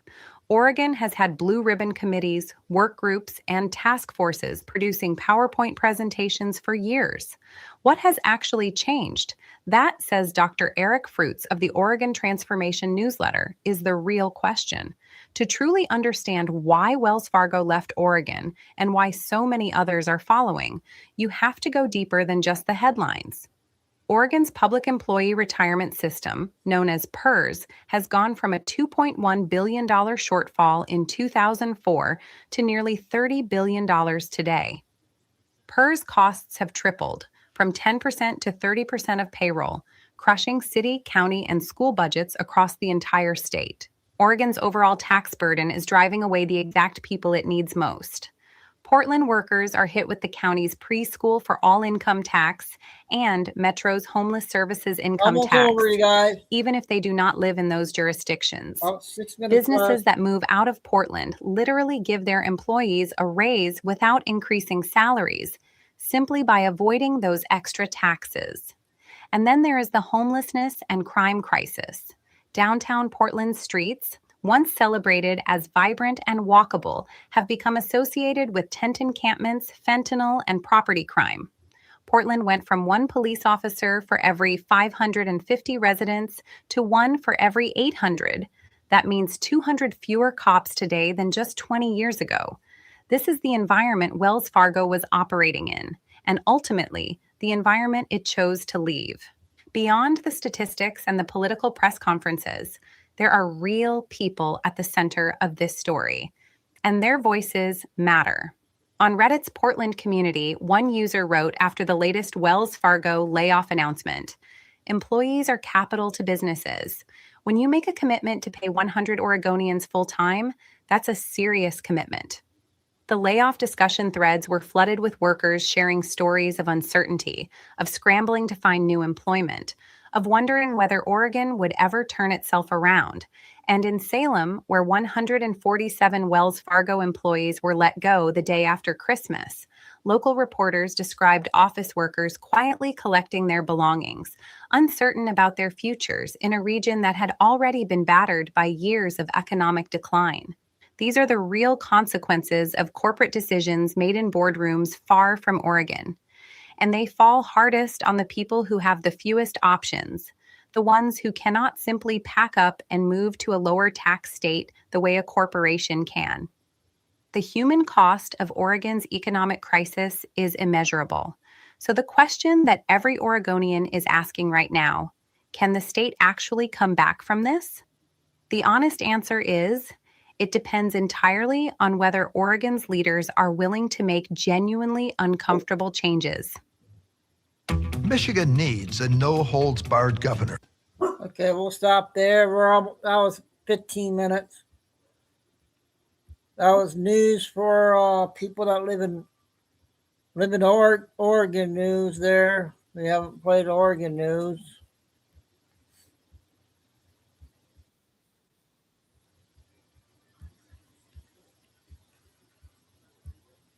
Ah.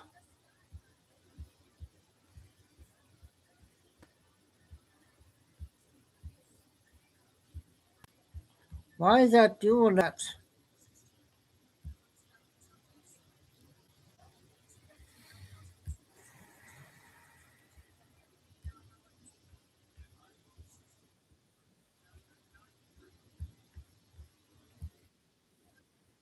Their minds, because for the first time in history, the people actually have a seat at the table and they know I'm coming for the receipts. Let's get one thing straight.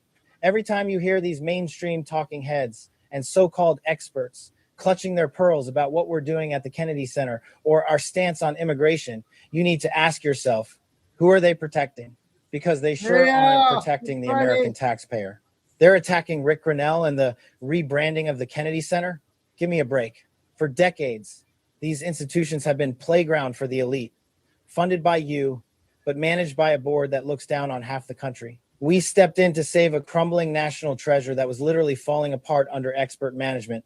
We brought in leadership that understands accountability. If an artist wants to walk away because we put Trump next to Kennedy, a name that symbolizes a return to American strength, then that's their choice. But don't you dare complain about partisan politics when you've been using these stages as a leftist megaphone for years.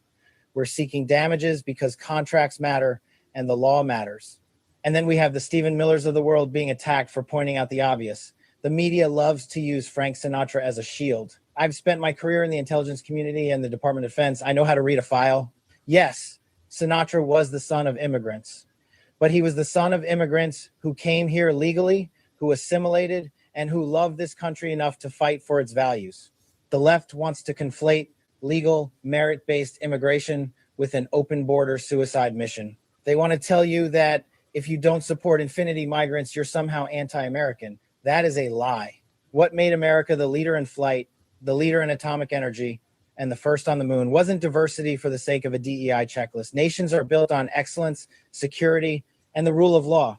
The opportunity cost the media whines about isn't found in closing the borders. It's found in the trillions of dollars we waste on people who shouldn't be here while our own veterans sleep on the streets. They're mad because the ratings for the Kennedy Center honors tanked.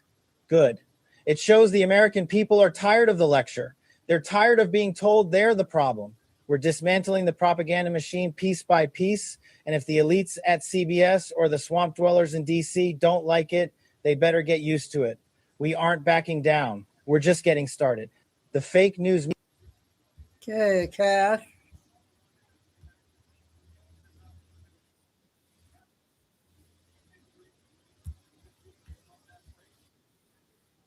Over woke AI concerns. So Hegseth has dangled the possibility of canceling Anthropic's $200 million contract with the Defense Department. Now, for months, Modi has insisted that using AI for domestic mass surveillance and AI-controlled weapons are ethical lines the company will not cross.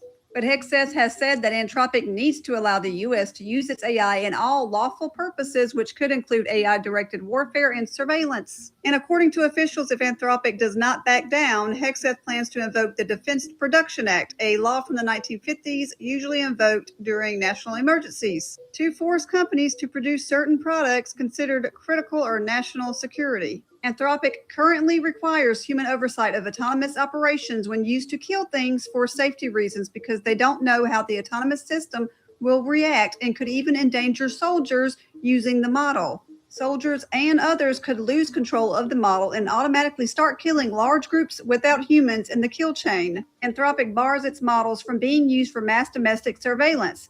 Pete Hegseth wants these restrictions lifted. Why does this company not think it's a good idea? Without the correct oversight, a lot of things could go bad. Do y'all remember in May of 2025, the AI system resorted to blackmail if told it will be removed? So this whole public showdown between the Trump administration and Anthropic is because the artificial intelligence company doesn't want to bend its ethical policies. And the Trump administration is trying to coerce these people to do what they want, or they will blacklist them. I mean, can we really blame Anthropic for wanting some kind of oversight? Especially when this administration has given this surveillance tech to ICE officers. They are building detention centers all over America. And so Anthropic is concerned it's going to be used on citizens. Listen up. Hey, our lady from TikTok there that does the Bible things.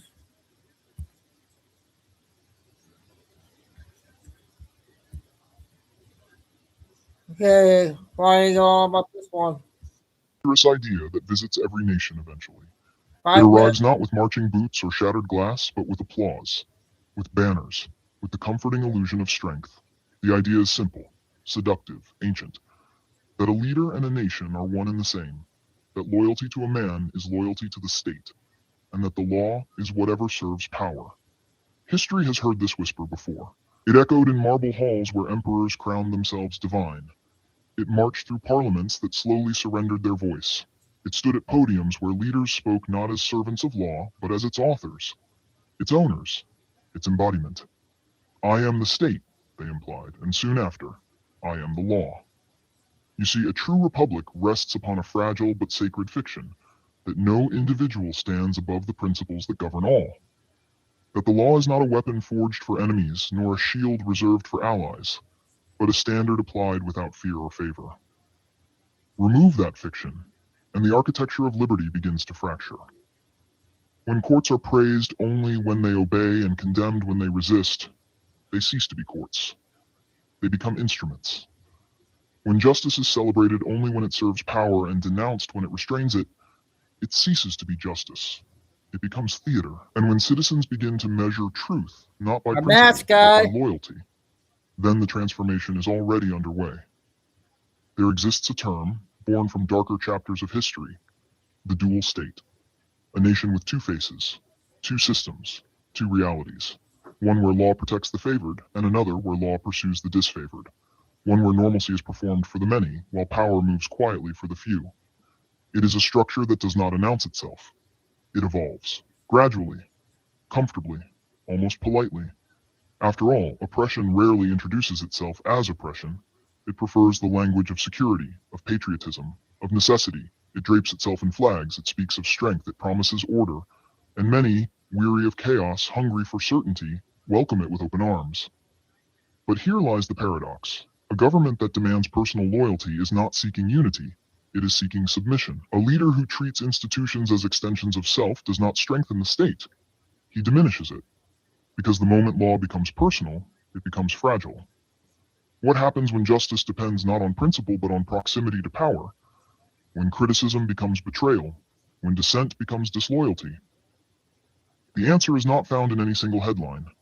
It is found in the slow erosion of trust, the quiet departure of accountability, the growing suspicion that fairness has become selective. And once a people begin to suspect that the scales of justice are weighted, they stop believing in the scales at all. This is how republics falter. Not always through conquest, not always through revolution, but through corrosion. A steady dissolving of the boundaries that once separated authority from absolutism. Yet let us be clear, no leader, however ambitious, reshapes a nation alone. Power is never seized without permission. It is granted, through silence, through apathy, through the comforting belief that someone else will object. A free society survives only when its citizens remember that institutions are not self-sustaining, that courts hold authority only when their independence is defended. That law remains sovereign only when it applies to the powerful as surely as it does to the powerless. There is an old warning from another age. The most dangerous oppression is that which cloaks itself in the language of justice. The most enduring tyranny is that which convinces the people it is necessary. So tonight, the question is not about any single leader, nor any single ruling, nor any single moment in time. The question is far older, far more enduring. Will we remain a nation governed by laws, or drift, quietly and willingly, into a nation governed by personalities? Will justice remain blind? Or will it begin to recognize faces? Will we remember that the law was written to bind power, not to crown it? These are not questions for courts alone. nor for presidents, nor for parties. They are questions for the people. Because when a society begins to accept the notion that power itself defines what is lawful, then the final transformation has already begun. And once that idea takes root, once a leader or a people truly believe, I am the law, then the Republic has entered its most perilous hour. Good evening. Remember, governments are temporary, principles are permanent, power is fleeting. But the precedent of its abuse can echo for generations. Remain vigilant, remain thoughtful, and above all, remain free. Masks fade, but the echo of a free voice endures. Okay, I thought that was good. Matt from the Mask one. Oh.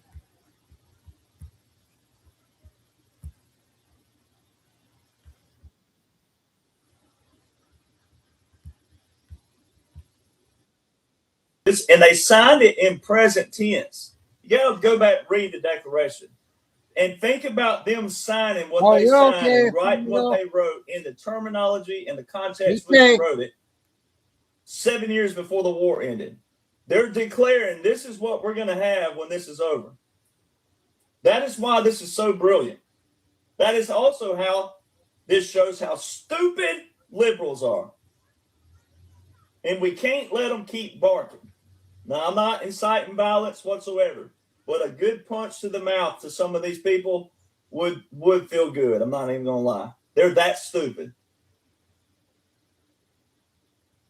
And we need all these little independent people running around with their little camcorders to stop interviewing these people. When you give them a voice and when you give them a platform and all these people out there, you drama-loving people that just share all that. Oh, you'll share all that, but my shares won't be like that.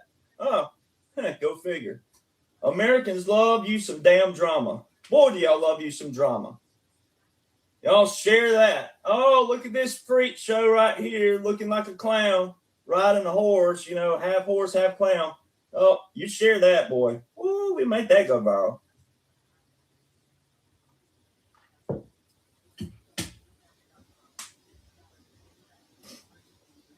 Libtards, man, they're the dumbest people on the planet, and too many people are still giving them a face, a voice, and a platform. All you little independent investigative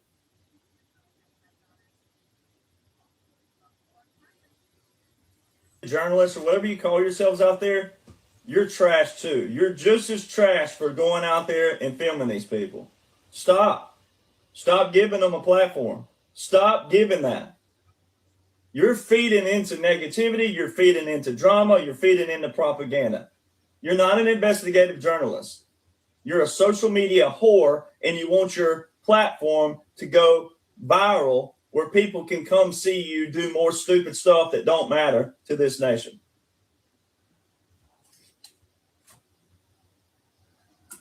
So see, that's why people can't even listen to the president. You don't even listen to the commander-in-chief. You can't even know it's a special operation, strategic operation, because you're so focused on drama and propaganda and negativity and things that are irrelevant that you can't even listen to the president. You can't even listen to the commander-in-chief, the wartime president, not even listening to him. And then you don't even know how to combat liberals because you don't listen to your own commander-in-chief. The man you claim to all love and support, you can't combat any of these people because you don't even know what to say to them. You don't even know how to combat them intellectually. When he says it was an invasion. So like the governor of Illinois, right? Now this is all pre-planned, all strategic, every aspect of it. Everything you've been watching, that 45-47, everything you see, press conference has all been pre-recorded. Every aspect of it. All of it. That is exactly what you're watching. But for the sake of, when we're breaking this down, when you heard the governor of Illinois up there saying stuff about, he can't do this unless there's a rebellion. There's been a rebellion. There's been an invasion. And this all happened way back. Every bit of those laws and orders were put into place in 2020. Article 1, Section 9, Clause 2, United States Constitution. The writ of habeas corpus. I have multiple laws and orders all outlined in all these books that show you where this happened. Sign a declaration. Okay, the latest DJ 2-minute one coming up.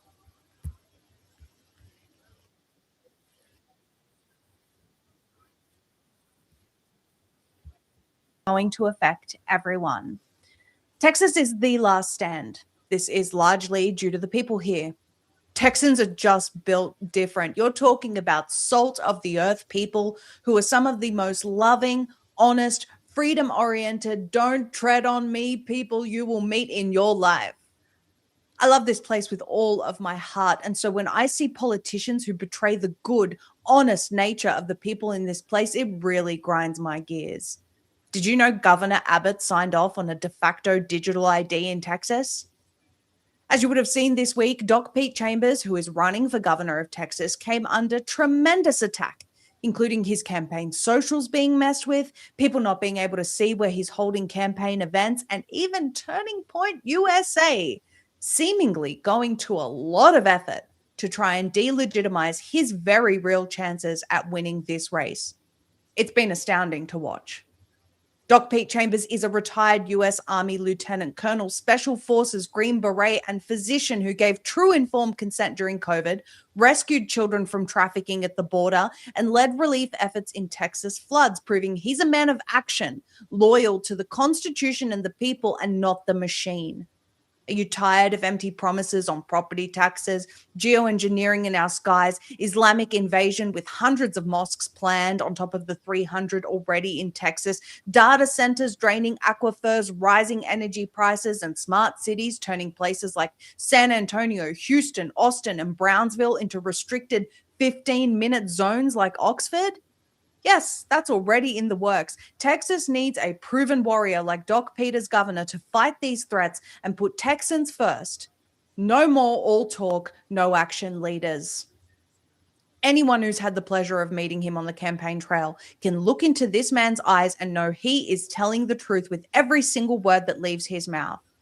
Doc Pete Chambers will be the governor Texas needs. So get out there, talk to everyone you know, vote your hearts out, and let's finally realize the true potential of Texas. Vote Doc Pete Chambers for governor. God bless you all, and God bless Texas. Texas news.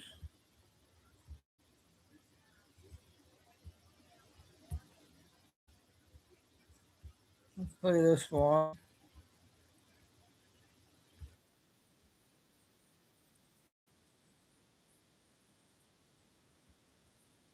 First stop on the trip of a lifetime. Chase Sapphire Reserve. So happy Canada lost this Olympic hockey game. And the only reason why is because the crash out online is finally proving everything I've been saying about Canada being an open-air insane asylum, with 80% of them being completely unhinged and insane and 20% being held hostage by these insane people. Online right now, they're canceling our own hockey team for shaking hands with Americans and talking to them. They're calling for death threats. I'm not even kidding.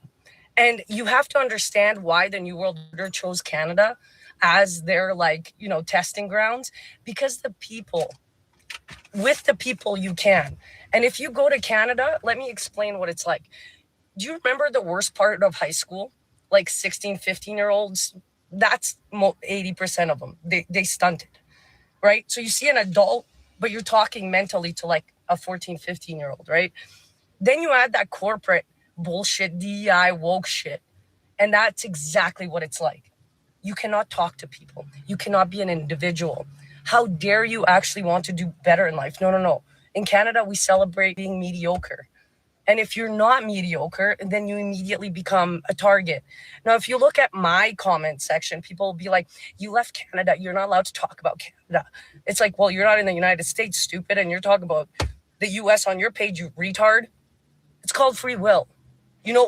People outside of Canada have it, exercise it, and it's okay to be an individual with free will and the ability to, speak. So I'm so glad that this hockey game is finally showing the true colors of 80% of the unhinged Canadians. Honestly, it brings joy to my heart to just watch you guys crash out, show the world how passive aggressive, fake virtue signaling, fake nice, and absolutely insane, like 80% of Canada is. And it's making me happy because it's like, thanks for proving my point that I've been speaking on for like the last year, dudes. That was good. How are the talks going with Iran? Are you happy with the progress? No, I'm not.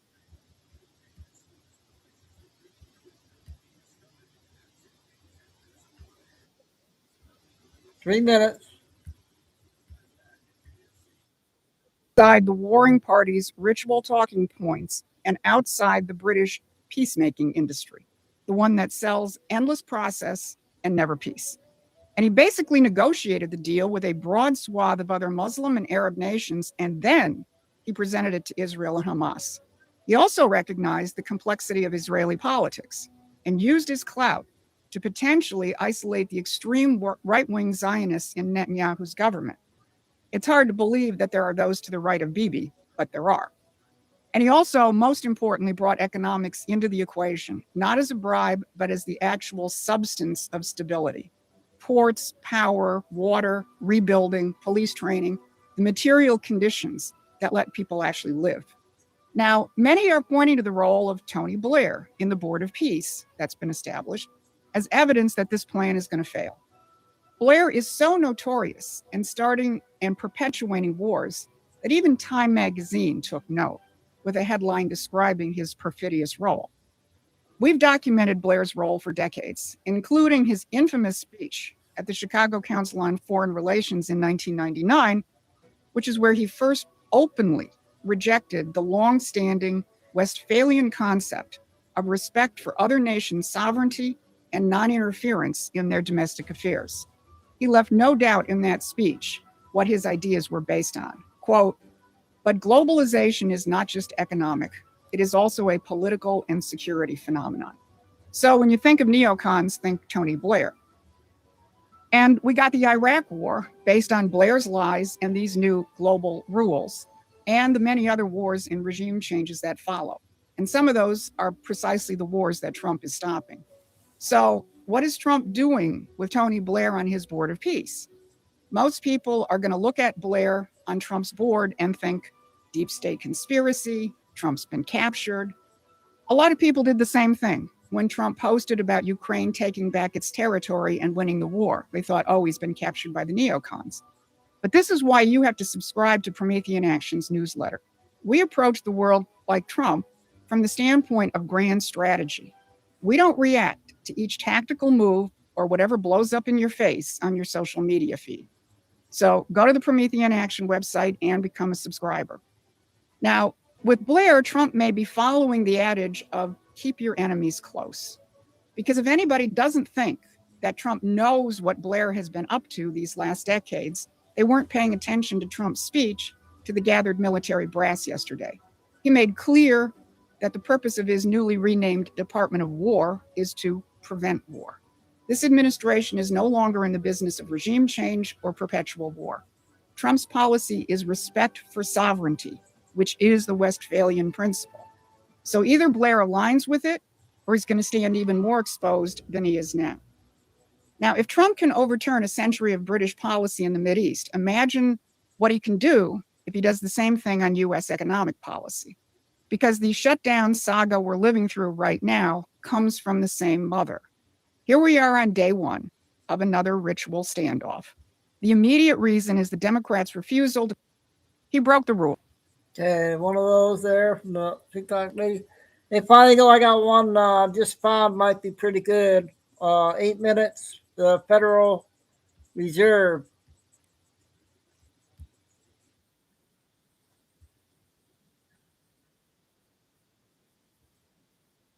Overcome. First, those opposed to a central bank would need to be removed. And secondly, the law would need to be changed or simply appear to be changed. To deal with the troublesome individuals who opposed a central bank, the Jesuits spared no expense. They built a ship of death called the Titanic. The sinking of the Titanic was a design of the Jesuit order to get rid of the opposition to the creation of a central bank in the United States. And the men on the Titanic were opposed to a central bank. They had to die. Among those were John Jacob Astor, Isidor Straus, Benjamin Guggenheim, and a host of other millionaires who were opposed to a central bank in America. Therefore, they had to be taken out of the way, and they were on the Titanic. The company building the ship was owned by J.P. Morgan, who was himself an agent of the Rothschilds family, the Rothschilds being the bankers for the Pope and the Vatican. The main Jesuit targets were brought on board. The captain of the ship was Edward John Smith. It appears from his actions that Captain Smith was a Jesuit coadjutor, that is, a Jesuit who has taken the oath but does not wear the robes. A coadjutor blends into the scenery and never looks like a Jesuit priest. It is a veteran sea captain, Edward Smith, who orders the ship to travel through an 80-square-mile ice field at full speed on a moonless night. There had been over 8 telegrams warning the captain of the danger. He's warned 8 times, slow the ship down, slow the Titanic down, you're going too fast. Not once stopped. Knew there was an iceberg field up ahead, knew that he should have slowed down, but didn't. And so you look and you say, how was it that this man could go headlong into a field of icebergs and not slow the ship down, not be more careful? The only conclusion you can draw is, as a coadjutor of the Jesuit order, right through the line, the chain of command, he was told, sink the ship. And he did. On board the Titanic, and this is all documented in a National Geographic video that was put out in 1986. You can go to your local library and they'll either have it on hand or they can get it on library loan.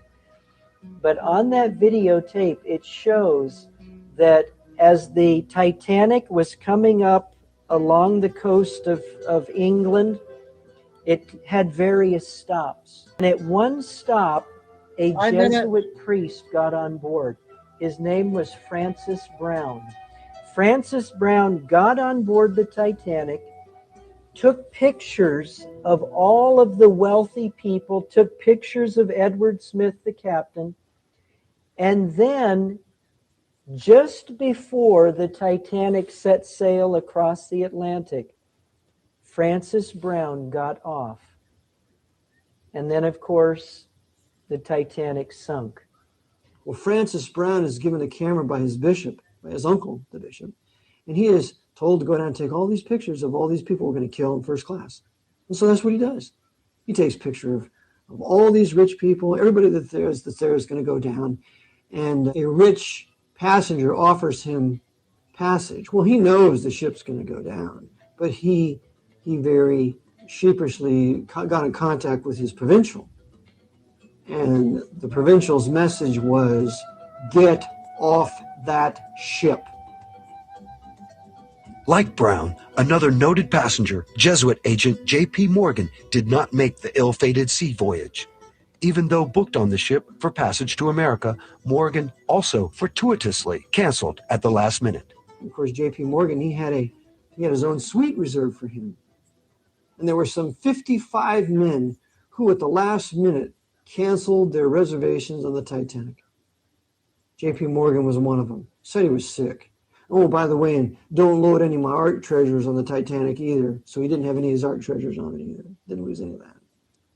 How do we know there was foul play involved with the Titanic? When the iceberg was sighted, it was First Officer Murdoch who attempted to port around the deadly object. This was sound enough, but Murdoch also ordered the engines into reverse. Author Wynne Wade asked the obvious question. As long as Murdoch was trying to veer out of the iceberg's way, why had he jammed on the brakes, so to speak, by throwing the engines full speed astern? In point of fact, the 1910 edition of Knight's Modern Seamanship clearly contradicted Murdoch's decision. The instructions are clear. Avoid reversing the engines. Wade sums up the situation by saying, Murdoch had maneuvered in a manner more likely to cause collisions than to prevent them. As with many who investigated the Titanic disaster, author Wynne Wade was at a loss to explain Murdoch's actions in going against the book. But the captain and Murdoch's actions were not the only telltale signs of treachery on the night the Titanic sank.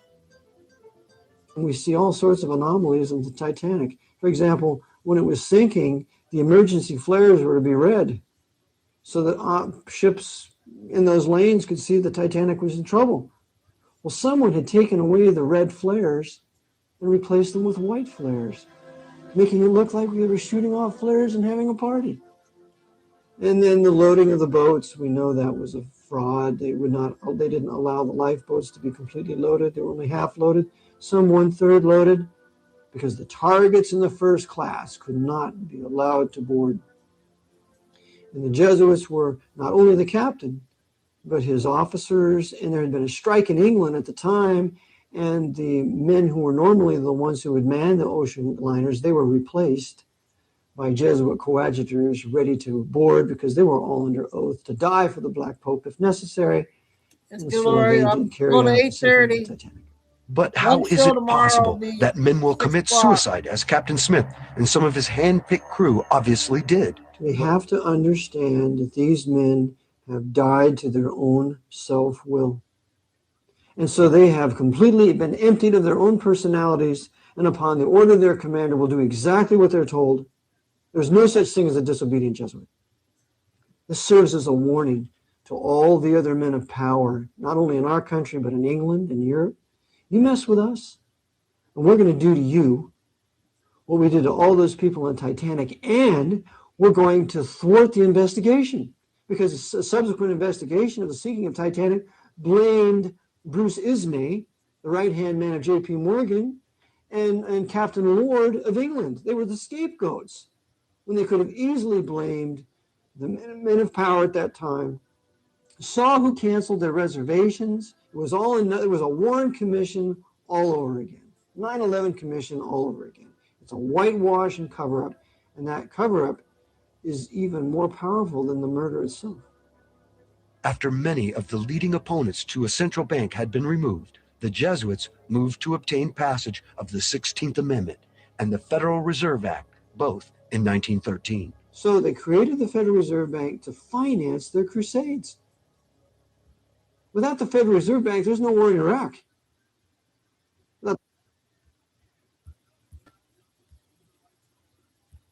That turned out pretty important video there. I don't recall playing that one, I don't think.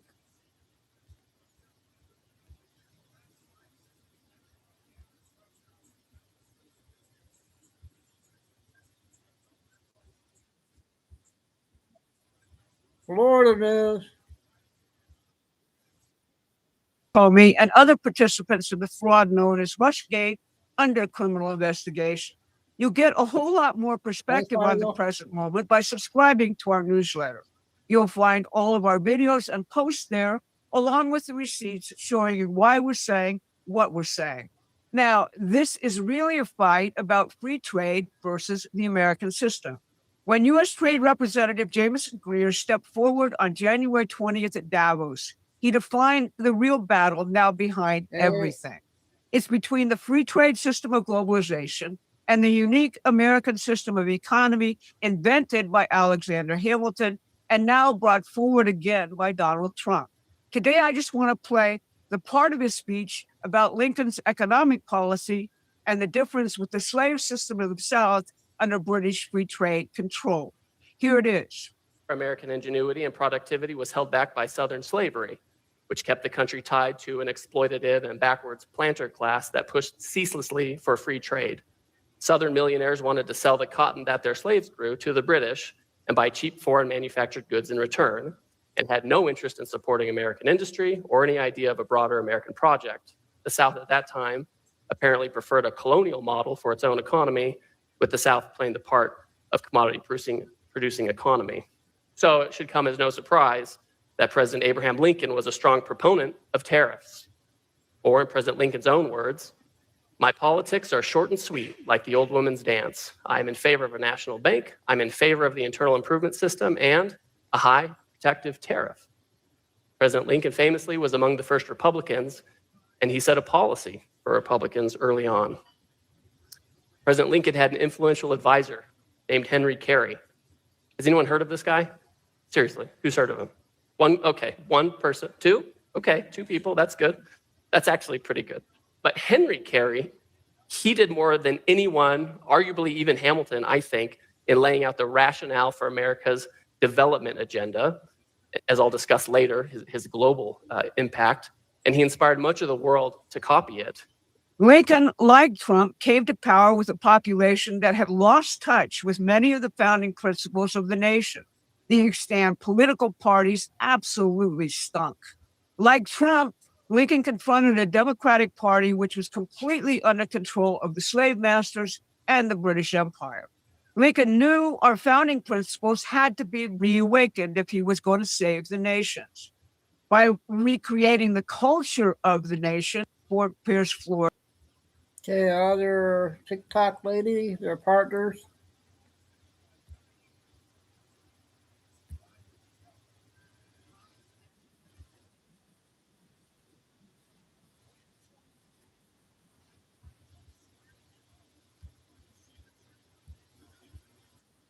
Machine Benz is warning about, and it told American workers to stop expecting a better life, that your wages would shrink, your factories would close, and you should accept it.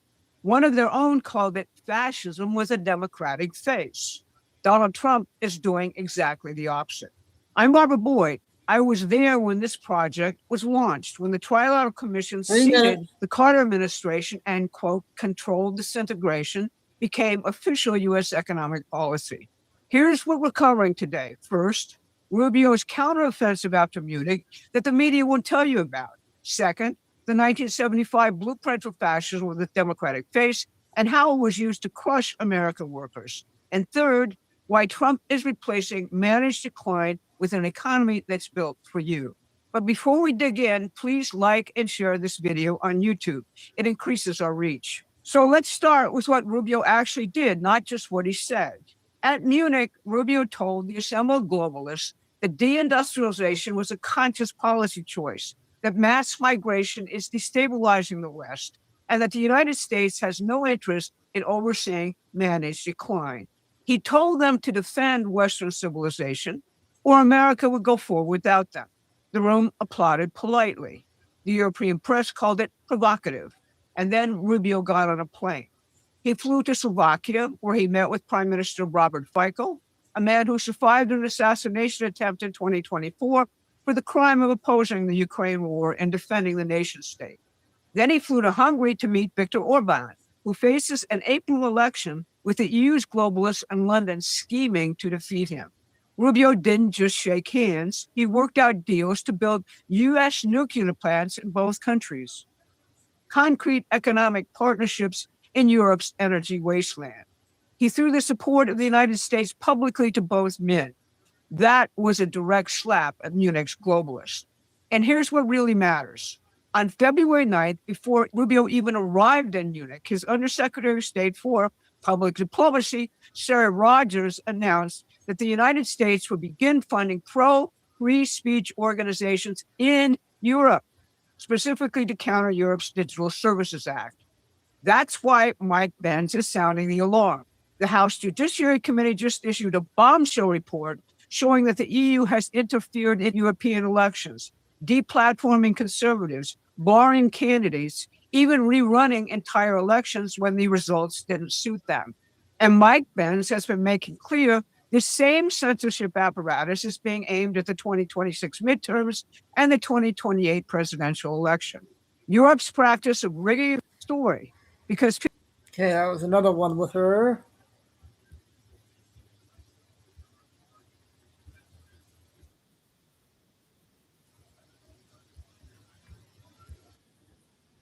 Committee and swore. I never met Jeffrey Epstein, never had any connection or communication with him. I knew. Flat out swore she never met Jeffrey Epstein, never had any connection. We have no links. Never communicated with him, never stepped foot on his island, in his mansions or his offices. No knowledge of his crimes. No knowledge of Ghislaine Maxwell's crimes. Maxwell? Just a casual acquaintance. Nothing more. Nothing at all. Really? I knew Ghislaine Maxwell casually as an acquaintance. Because the documents pulled straight from Epstein's own files scream something very different. An email drops right into Epstein's inbox. I know you are close with Hillary, but if she gets the nomination and you vote for her, I'll effing kill you. Close with Hillary? So close that someone was ready to murder over her presidential run. How does that square with never met, never connected? Epstein's own assistant, Leslie Groff, writes him, would you like to meet with Hillary prior to you Skyping with her? Meet her? Skype her? Is that what zero communication looks like these days? Someone asks Epstein to arrange a discreet meeting between Nicolas Sarkozy and Hillary Clinton. The reply comes back, meetings with Hillary are not easily discreet. Yet Sarkozy himself tweets on April 24, 2014, Dear at Hillary Clinton, great to see you in NYC for a friendly and inspiring conversation. So the meeting happened. How discreet was it really? And why pretend otherwise? Then the killer exchange. Epstein writes, I thought you were suggesting I not come with Hillary there. I can come on the 16th, leave the night of the 17th. Nina K replies, Jeffrey, this is going to be tough because I already told him that you'll come. You won't meet her, and he doesn't know that you know each other. You know each other. 4 words burned into the record. How do you square, I never met him, with you know each other? Who's lying, the emails or the oath? Another line in the files. Apparently Hillary Clinton would be here. I guess you know her pretty well. Hillary downplays it, says she only knew Maxwell casually. Casually? Casual enough that Ghislaine Maxwell was sitting at Chelsea Clinton's wedding in 2010, watching Bill walk his daughter down the aisle. Do casual acquaintances get front row seats at presidential family weddings? Or does that require something deeper? And those photos that have haunted the internet for years, the blonde woman standing in Epstein's orbit, the one who, to so many eyes, looks exactly like Hillary Clinton. Coincidence? Bad lighting? Or the face we're not supposed to recognize? She sat there for over 6 hours yesterday, calm, composed, insisting she knew nothing, had nothing to offer, no relevant memory at all. Those emails have been public for years. The wedding photos have been public for years. The contradictions have been staring us in the face for years. So tell me, are the documents fabricated? Is the entire paper trail a hoax? Or did someone just swear under oath to a version of reality that the receipts themselves shred to pieces? Look at it. Read it. Ask yourself the questions they hope you won't. Because once the answers start lining up, there's no going back to the comfortable version. The gap between the oath and the evidence isn't small. It's screaming. What do you see when you look? Hillary Clinton sat on... That was another good one. So the next 2 short ones are Dale Earnhardt Jr. The truth about him. We haven't had those in a while. Oh, it's on TikTok. Oh, don't tell me I can't play it.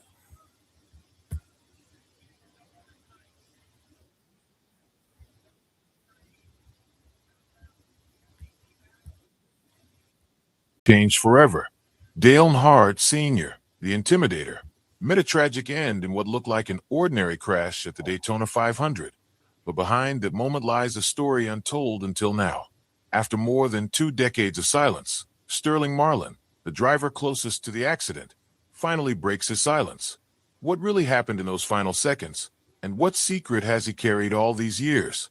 This is the truth behind Dale Earnhardt's final race, told by the man who lived it, the fateful race. It was February 2001, and the Daytona International Speedway shimmered under the Florida sun. The grandstands pulsed with energy, fans waving flags, engines rumbling, and anticipation thick in the air. The Daytona 500 wasn't just another race. It was the race, the crown jewel of NASCAR. For most drivers, it represented glory, but for Dale Earnhardt, It was something far deeper, a matter of honor, legacy, and family. That year, his mission went beyond personal victory. His teammates, Michael Walrip and his own son, Dale Hard Jr., were also in the running, and Dale made his goal to help them reach victory lane. Before the race began, he spoke to his crew with quiet authority. This is a team sport. Today, I want us to stand on top of the podium. It was pure and hard, focused, fearless, and loyal to the people who raced beside him. In the days before Daytona, his team had worked tirelessly to perfect the number. 3 Chevrolet, every inch of the car, from the roaring engine to the freshly tuned tires, reflected precision and pride. And Hard was ready, and everyone in the pit could feel it. Daytona had always held a special place in his heart. After 2 decades of heartbreaks and near misses, he had finally claimed victory there in 1998. By 2001, he didn't have anything left to prove, but his love for the sport and his relentless drive to lead brought him back to the track where legends were made. That morning, the tension was electric. Rivals like Sterling Marlin and Jeff Gordon were hungry for the win, and everyone knew the Daytona 500 wasn't just a contest of speed. It was a test of endurance, nerve, and willpower. If you wanted to beat Dale at Daytona, one competitor later said, you had to be ready for everything. He never gave an inch. As the green flag waved and the engines roared to life, all eyes turned to Dale Hard. Beneath the visor, his expression was calm I never but saw fierce. this one. Anybody The look of a seen this man one? who had spent his life defying limits. What no one knew then was that this race, the one that began, like so many others, would be the final chapter of his extraordinary life. The crash that shook NASCAR, February 18th, 2001, the Daytona 500. What began as a thrilling race under the Florida sun ended as the darkest day in NASCAR history. On the final lap, Dale Hard, the Intimidator, February 18th, 2001, the day NASCAR. That was a very important one. Got the finish. The last one will be Benny 8-minute one. I'm going to see you. I got one more short.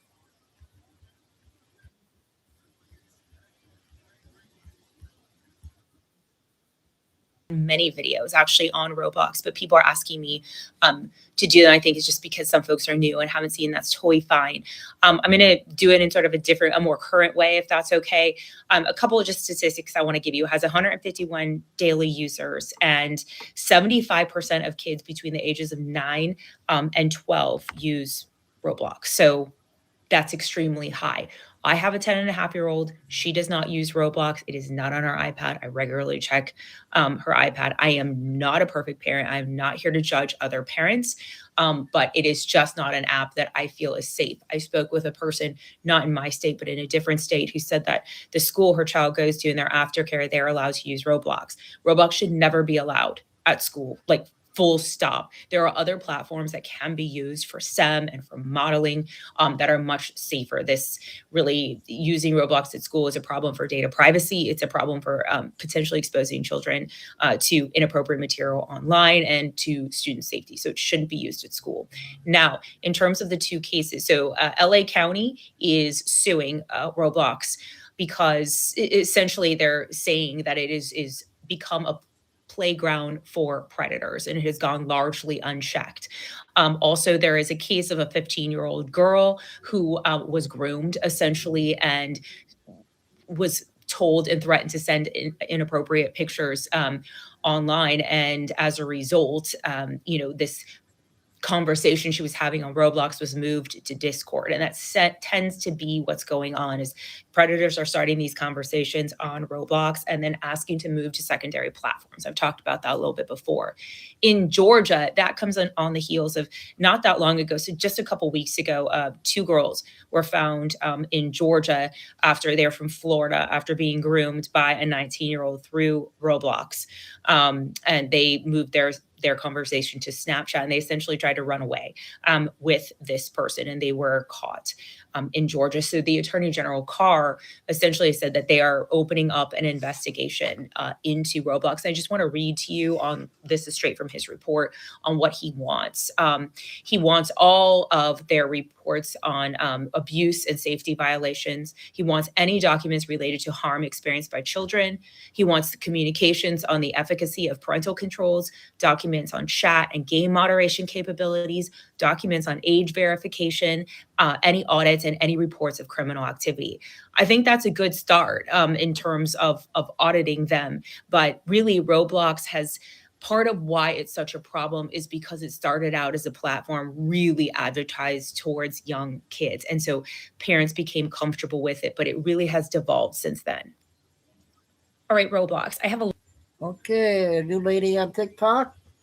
So I found this one. I'm not sure on, probably go 6 minutes.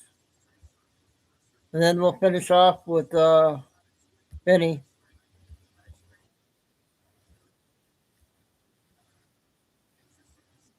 To America. Stop lying, you absolute demon. You evil piece of filth. Stop lying. Israel is a strategic asset to America. An asset? In what way? In what way? I still have yet to hear anybody actually tell me how Israel is an asset to the United States of America. There's a lot of things they like to pretend. There's a lot of things they like to say, like, oh, well, they give us intelligence. Yeah, but then they steal our own intelligence. The FBI has identified 187 Mossad agents in the United States, not declared to the U.S. government, spread all around the country to steal our defense secrets. And I raised my hand. I said, why? We give them 99% of our defense secrets. And he said, exactly. They're here to steal the last 1%.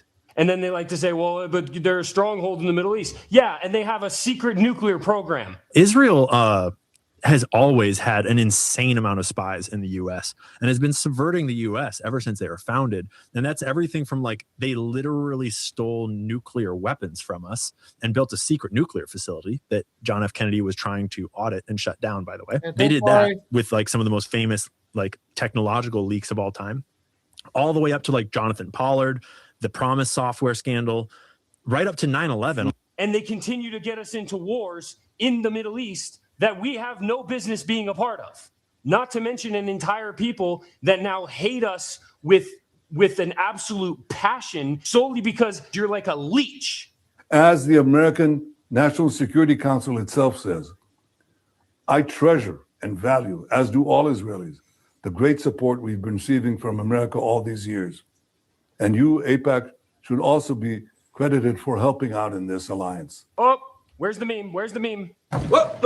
Yep, there it is. But I thought AIPAC was a problem, right? All these MAGA influencers and these Zionist puppets that want to say AIPAC is 36 on the list or whatever, right? Interesting that the guy literally talking about all the aid that we've given him decides to choose that specific organization. I wonder why. Maybe it's because AIPAC has more influence on both sides of our political system than any other lobby that exists. Just maybe. But I want to move from aid to partnership, because that's where we are. We are partners. And no one can appreciate America more than Israel. And I believe that many, many Americans understand that America has no better ally than Israel. Unbelievable. Now they want to be a partner. They don't just want aid. They don't just want us to provide them free healthcare and free education and aid in the hundreds of billions of dollars for their military conquest and their own religious extremism that even we are not allowed to have, or nationalism that even we are not allowed to have and is completely condemned. They want us to not only give them that, now they want a piece of everything we have, because that's what partnership means, guys. It means what is ours is theirs. They want to be a partner now. There's more. Radical voices on the left spread lies about genocide. And here it is. Here it is. Now they're going to try and weaponize our own division that they have caused against us. Watch closely, okay? Now it's not just the left. Now it's the left and the right of our political system in our country that they have nothing to do with. I'll tell you what about the radical left, though. One thing they're not lying about, and one thing they didn't get wrong, is the genocide. We don't listen to people that do this to kids. The BBC World Service has compiled material on over 160 cases where children have been shot in Gaza and found that in 95 cases, the child was shot in the head or the chest. In most of these cases, the victim was under 12 years old. You can keep on pretending that what you did wasn't a genocide, but the pictures and the videos don't lie, okay? Your own Hasbara campaign was formed based on the fact that you can't get past the videos and pictures. And guess what? They're out, okay? The jig is up. You absolutely committed or are committing a genocide. That's all there is to it, period. Anybody that doesn't agree with this is a moron or is compromised or is an employee. Radical voices on the right demand that Jews take DNA tests. Both are wrong, both are dangerous, and both must be confronted. DNA tests, yeah. I wonder why. I wonder why they would want DNA tests. Ladies and gentlemen, my DNA. Now, I bet you thought it was going to be a lot crazier than that, right? Now, you might ask yourself, why is it illegal to obtain this in the state of Israel? Because it proves through your DNA that Jews around the world have no ancestral ties to the land of Israel. But according to Israeli law, the fact that I have Jewish blood gives me more right to somebody's home and land in the land of Palestine than somebody that has been there for hundreds of years. Doesn't make sense. Yeah, we're not allowed to talk about that, though. That's anti-Semitic, right? Right? Yeah. And me being upset about the fact that you continue to leech off of us like the parasite you are, that makes me anti-Semitic, right? That makes me not a patriot for my own country, right? Being America first is not a patriotic stance, right? You find one way to twist that somehow, right? Almost like this is what you've wanted all along. And the morons in our country and the compromised and manipulated individuals and the ones that stand for nothing and have absolutely zero integrity and no morals just keep going along with it because the paycheck is fat, huh? But hey, I'm just a conspiracy theorist. Okay, I wasn't sure about that one, the guy. I was saving that for last, so towards the last. This will be the last one.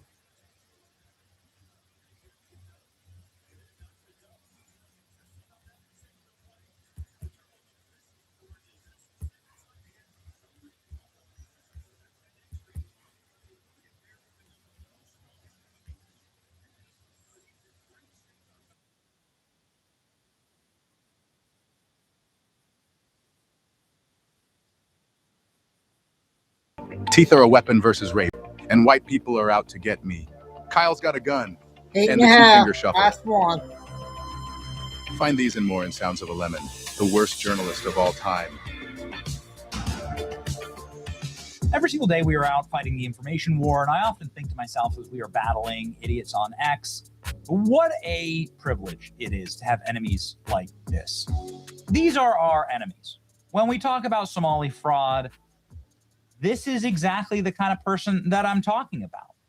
And this is Nasra Ahmed explaining to all the world what her Somali people stand for and why they are the best and the brightest and why we have to bring over infinity numbers of them. I'm proud to be Somali. To me, being Somali isn't just eating bananas with rice. Yeah. It's a we lot. could pick up on the fact that you're Somali.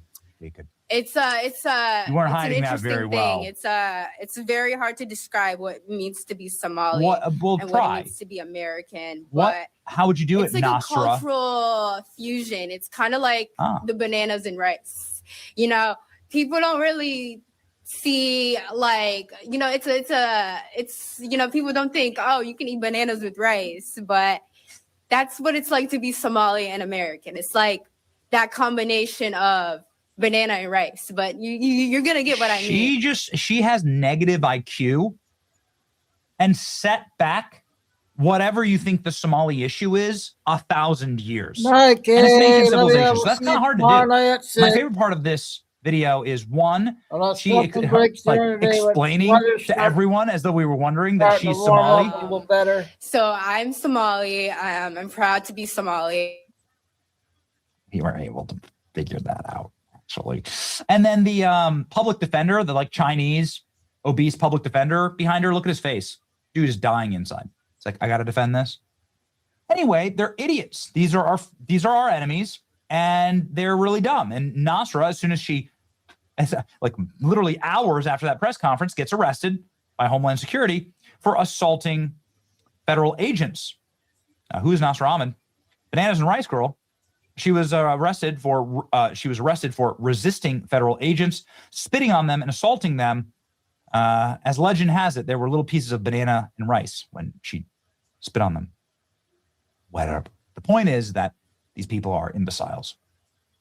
And Don Lemon is the ringleader of all of them, actually.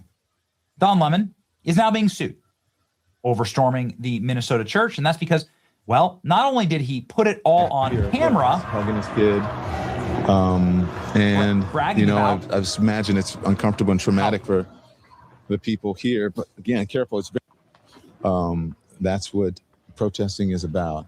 it's about traumatizing children, says Don Lemon. Absolute, again, literal IQ space black hole,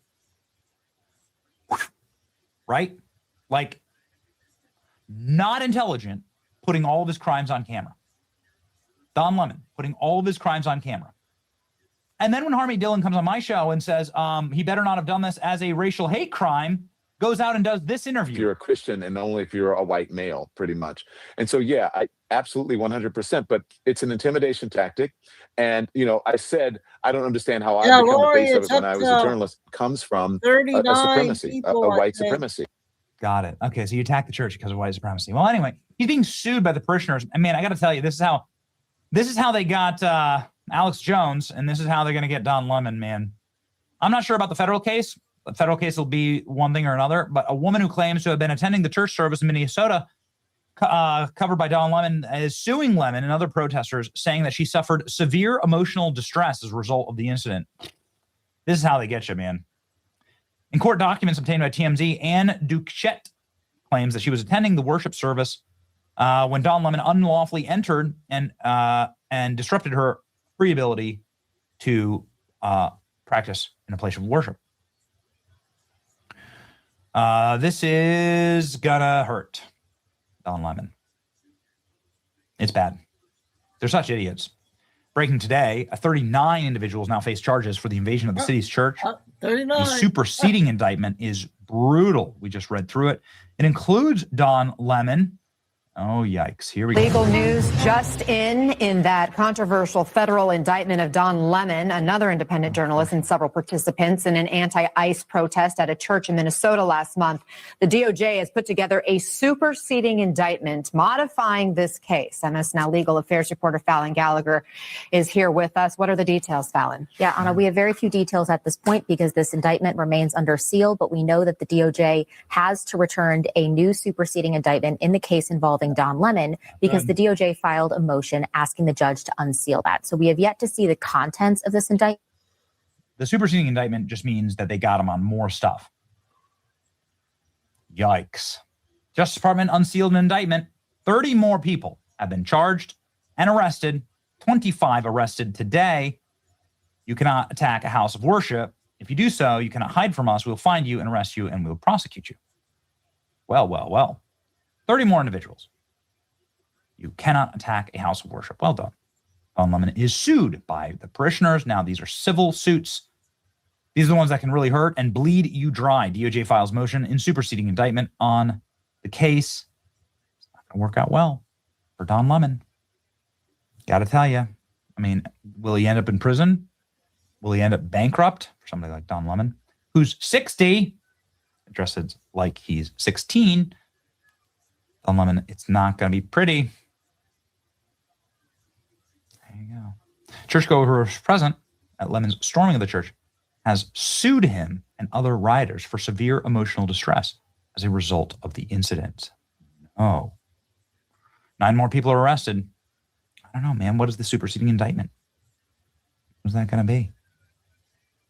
The indictment said Don Lemon oppressed, threatened, and intimidated the church's congregants, the pastors physically occupying most of the main aisle, rows, and chairs near the front of the church. The indictment also alleges that Don Lemon physically obstructed the congregants and attempted to exit and or move about the church. Don Lemon live streamed his crimes, making him as dumb as the bananas and rice girl. Yikes. Superseding indictment means they found more evidence and they can charge him more aggressively than the original. Woof. Dude is toast. Dude is toast. But I think, actually, and this is Harmy Dillon just seconds ago saying, 26 arrested, 4 to go. This is incredible work in the afternoon done by law enforcement partners. No one is above the law. You. I mean, at least it proves that, or at least maybe if you're going to jail in Minnesota, Don Lemon would go to jail in Minnesota, maybe they serve bananas and rice. I don't know. Never been to jail in Minnesota. Don't plan on going to Minnesota anytime soon. But maybe that's us. Okay. Well, we started off pretty bad, that mix up with the videos, but towards the middle and the end, I got some better ones. Beginning was kind of bad. All right, you guys. Well, if I don't see you over the weekend, have a good weekend. And the weather's starting to get nice now, so I think I'm just going to go wait till everybody enjoys a good day outside and come back. It's the evening time at 6 o'clock. So we'll do that for the weekends. So thanks, mods, and I think okay, Carol, Lucy, Tim, and everybody in chat and people listening and all the new people. Yep. Never give up. God bless everybody. Love all. Remember, please hit the like and subscribe to the backup channels in the description box, please. Thank you. And stay safe, stay strong, keep the faith. Never give up. Signing off. Once again, another day of Indo. Chico do till tomorrow evening unless something major happens.